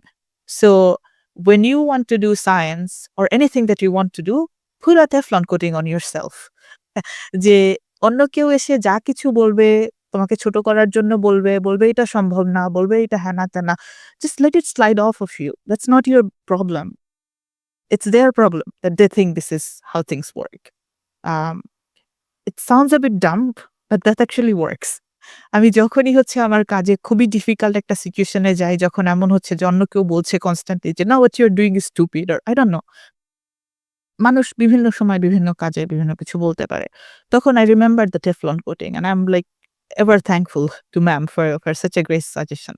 So নতুন প্রজন্মের মেয়েদের জন্য বা বাংলাদেশে যারা আছেন ছেলে-মেয়ে সবার জন্যই আমি বলব। কারণ বাংলাদেশ থেকে জ্যোতির্বিজ্ঞানে ক্যারিয়ার গড়া খুব একটা সহজ কিছু না। সো যদি আপনি আসলেই ক্যারিয়ার করতে চান জ্যোতির্বিজ্ঞানে, অন্যদের কথা বিশেষ করে যে কথাগুলো আপনার মনের উদ্দীপনাকে ছোট করবে, সেটাকে পাত্তা দেওয়ার কোনো প্রয়োজন নাই। Do your thing. Uh, and hopefully that will work out.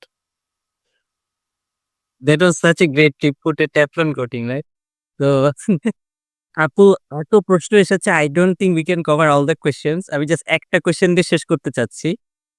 This is a fun question to me. আ একজন প্রশ্ন করেছেন মোহাম্মদ আবু ইবনে ফয়সাল, আপনি যদি জ্যোতির্বিজ্ঞানী না হতেন, তাহলে কোন পেশা বেছে নিতেন? Wow. Thank you. আর মোহাম্মদ আবু ইবনে ফয়সাল আপনার প্রশ্নগুলি খুবই ভালো। আ আমি অলরেডি আই থিংক আমরা আপনার বেশ কয়েকটা প্রশ্ন নিয়ে আমরা ডিসকাস করেছি। So thank you for all your question. This are amazing questions. Um well আমার I had like a big list of things that I want to do. আ যেমন হচ্ছে আমি তো অলরেডি বলেছি যে আমার আন্ডার গ্র্যাজুয়েট ইঞ্জিনিয়ারিং এ ছিল অ্যান্ড আমি ডেফিনিটলি ইঞ্জিনিয়ারিং খুবই এনজয় করেছি। কিন্তু I enjoy astronomy more and I was lucky that I could this all worked out. Um so definitely আমি হচ্ছে ইঞ্জিনিয়ারিং এর ক্ষেত্রে আমি অপটো ইলেকট্রনিক্স নিয়ে কাজ করতাম। আমি সেই সময় বায়োসেন্সর নিয়ে কাজ করেছি এবং আন্ডার গ্র্যাজুয়েটে এপ্লাই করার সময় তখন আমার খুবই ইন্টারেস্ট ছিল হচ্ছে জেনেটিক ইঞ্জিনিয়ারিং এর ব্যাপারে। সো আই থিংক আমি যদি অ্যাস্ট্রোনমিতে কিছু না করতে পারতাম, I would try to pursue something with genetic engineering and bioinformatics because I really, really love working with data and I love coding. So this all kind of like works out. Um, but at the same time, I don't know. I also really like outreach. আমি বিজ্ঞানের যেই আ interesting দিকগুলো এগুলি যত বেশি মানুষের সাথে share করতে পারবো, I think it makes me happy to share the joy of science with others. So I think আমি স্কুল লেভেলে যদি শিক্ষকতা করতে পারতাম, I think I would try to do something like that. আমার ছোটদের সাথে আ কাজ করতে খুবই ভালো লাগে। কারণ আমার মনে হয় যে বাংলাদেশের মতো জায়গাতে বড় হতে, হতে আমাদেরকে অন্যদের আইডিয়া এত বেশি আমাদের ক্রিয়েটিভিটি লিমিটেড করে দেয়। কম্পেয়ার টু দ্যাট আমরা যদি I don't know ৮ থেকে ১০ বছর বা ১২-১৪ বছর বয়সী স্টুডেন্টদের সাথে কথা বলি, they are so full of interesting ideas. A and then if we can help them preserve that ওদের এই মধ্যেকার যে আনন্দ, কিউরিওসিটি এবং প্রশ্ন করার যেই আম ইনটেনশন বা কি বলবো যেই প্রশ্ন করার যেই ধরনটা এটাকে যদি আমরা বাঁচিয়ে রাখতে পারি, it can blossom into something beautiful. So maybe something like that. But আপনাকে প্রশ্নের জন্য ধন্যবাদ। with that, we have to wrap up the Q&A session. There are so many more questions that we couldn't cover. Maybe in some future session, we'll have Lamim Apu. Maybe she would be kind enough to join us again. So, Lamim Apu, আপনাকে অসংখ্য ধন্যবাদ আপনার মূল্যবান সময় থেকে আমাদের জন্য কিছু সময় বের করার জন্য। বিজ্ঞান যে শুধু গবেষণাগারের মধ্যে সীমাবদ্ধ না, আজকের আলোচনাটা সেটারই একটা প্রমাণ। তো সবার আগ্রহ এবং অংশগ্রহণের জন্য অনেক, অনেক ধন্যবাদ। আপনাদের কৌতূহলই আমাদেরকে আসলে বিজ্ঞান প্রসার করার শক্তিটা যোগায়। আপনারা যদি এই সেশনটা উপভোগ করে থাকেন তাহলে আমাদের সাথে সংযুক্ত থাকুন। আমাদের পেজ ফলো করুন, বাংলাদেশ অ্যাস্ট্রোনমিক্যাল সোসাইটির অফিসিয়াল ফেসবুক পেজ। আর অ্যাস্ট্রোনমি স্কুল নামে আমাদের একটা ফেসবুক গ্রুপ আছে যেখানে আমরা এই ধরনের ইনসাইটস শেয়ার করে থাকি। সেখানেও আমাদের সাথে যুক্ত থাকতে পারেন। আর আপনারা যদি মনে করেন যে সেশনটা অন্যদের জন্যও উপকারী হতে পারে তাহলে কাইন্ডলি লাইভ সেশনটা সবার সাথে শেয়ার করে দিন যাতে আরো বেশি মানুষ সেটা দেখতে পারে। তো মহাবিশ্ব তো আসলে অনেক বিশাল, জানার সুযোগ অফুরন্ত, তাই আপনারা আগ্রহ হারাবেন না। আপনারা আকাশের দিকে তাকান, আপনাদের কল্পনার সীমানাকে ছাড়িয়ে যান। আবারও দেখা হবে পরবর্তীতে অন্য কোনো মহাজাগতিক আলোচনায়। Wishing you that nights and clear skies. Thank you and good night. Ramim আপু যদি কিছু বলেন, the concluding remarks. Thank you. না, আই থিংক আমিও সেম জিনিস রিইটারেট করব যে আপনাদের আগ্রহগুলোকে ধরে রাখুন, আপনাদের জানার ইচ্ছাকে ধরে রাখুন এবং বিজ্ঞানের ব্যাপারে জানা, বিজ্ঞান চর্চা দুটোই আনন্দের। এই আনন্দ সবার মধ্যে ছড়িয়ে যাক। আপনাদের সবাইকে অসংখ্য ধন্যবাদ সেশনে জয়েন করার জন্য এবং প্রশ্নের জন্য এবং এগেইন বাংলাদেশ অ্যাস্ট্রোনমিক্যাল সোসাইটি এবং নকবিডিকে ধন্যবাদ আমাকে আমন্ত্রণ জানাবার জন্য। শুভরাত্রি।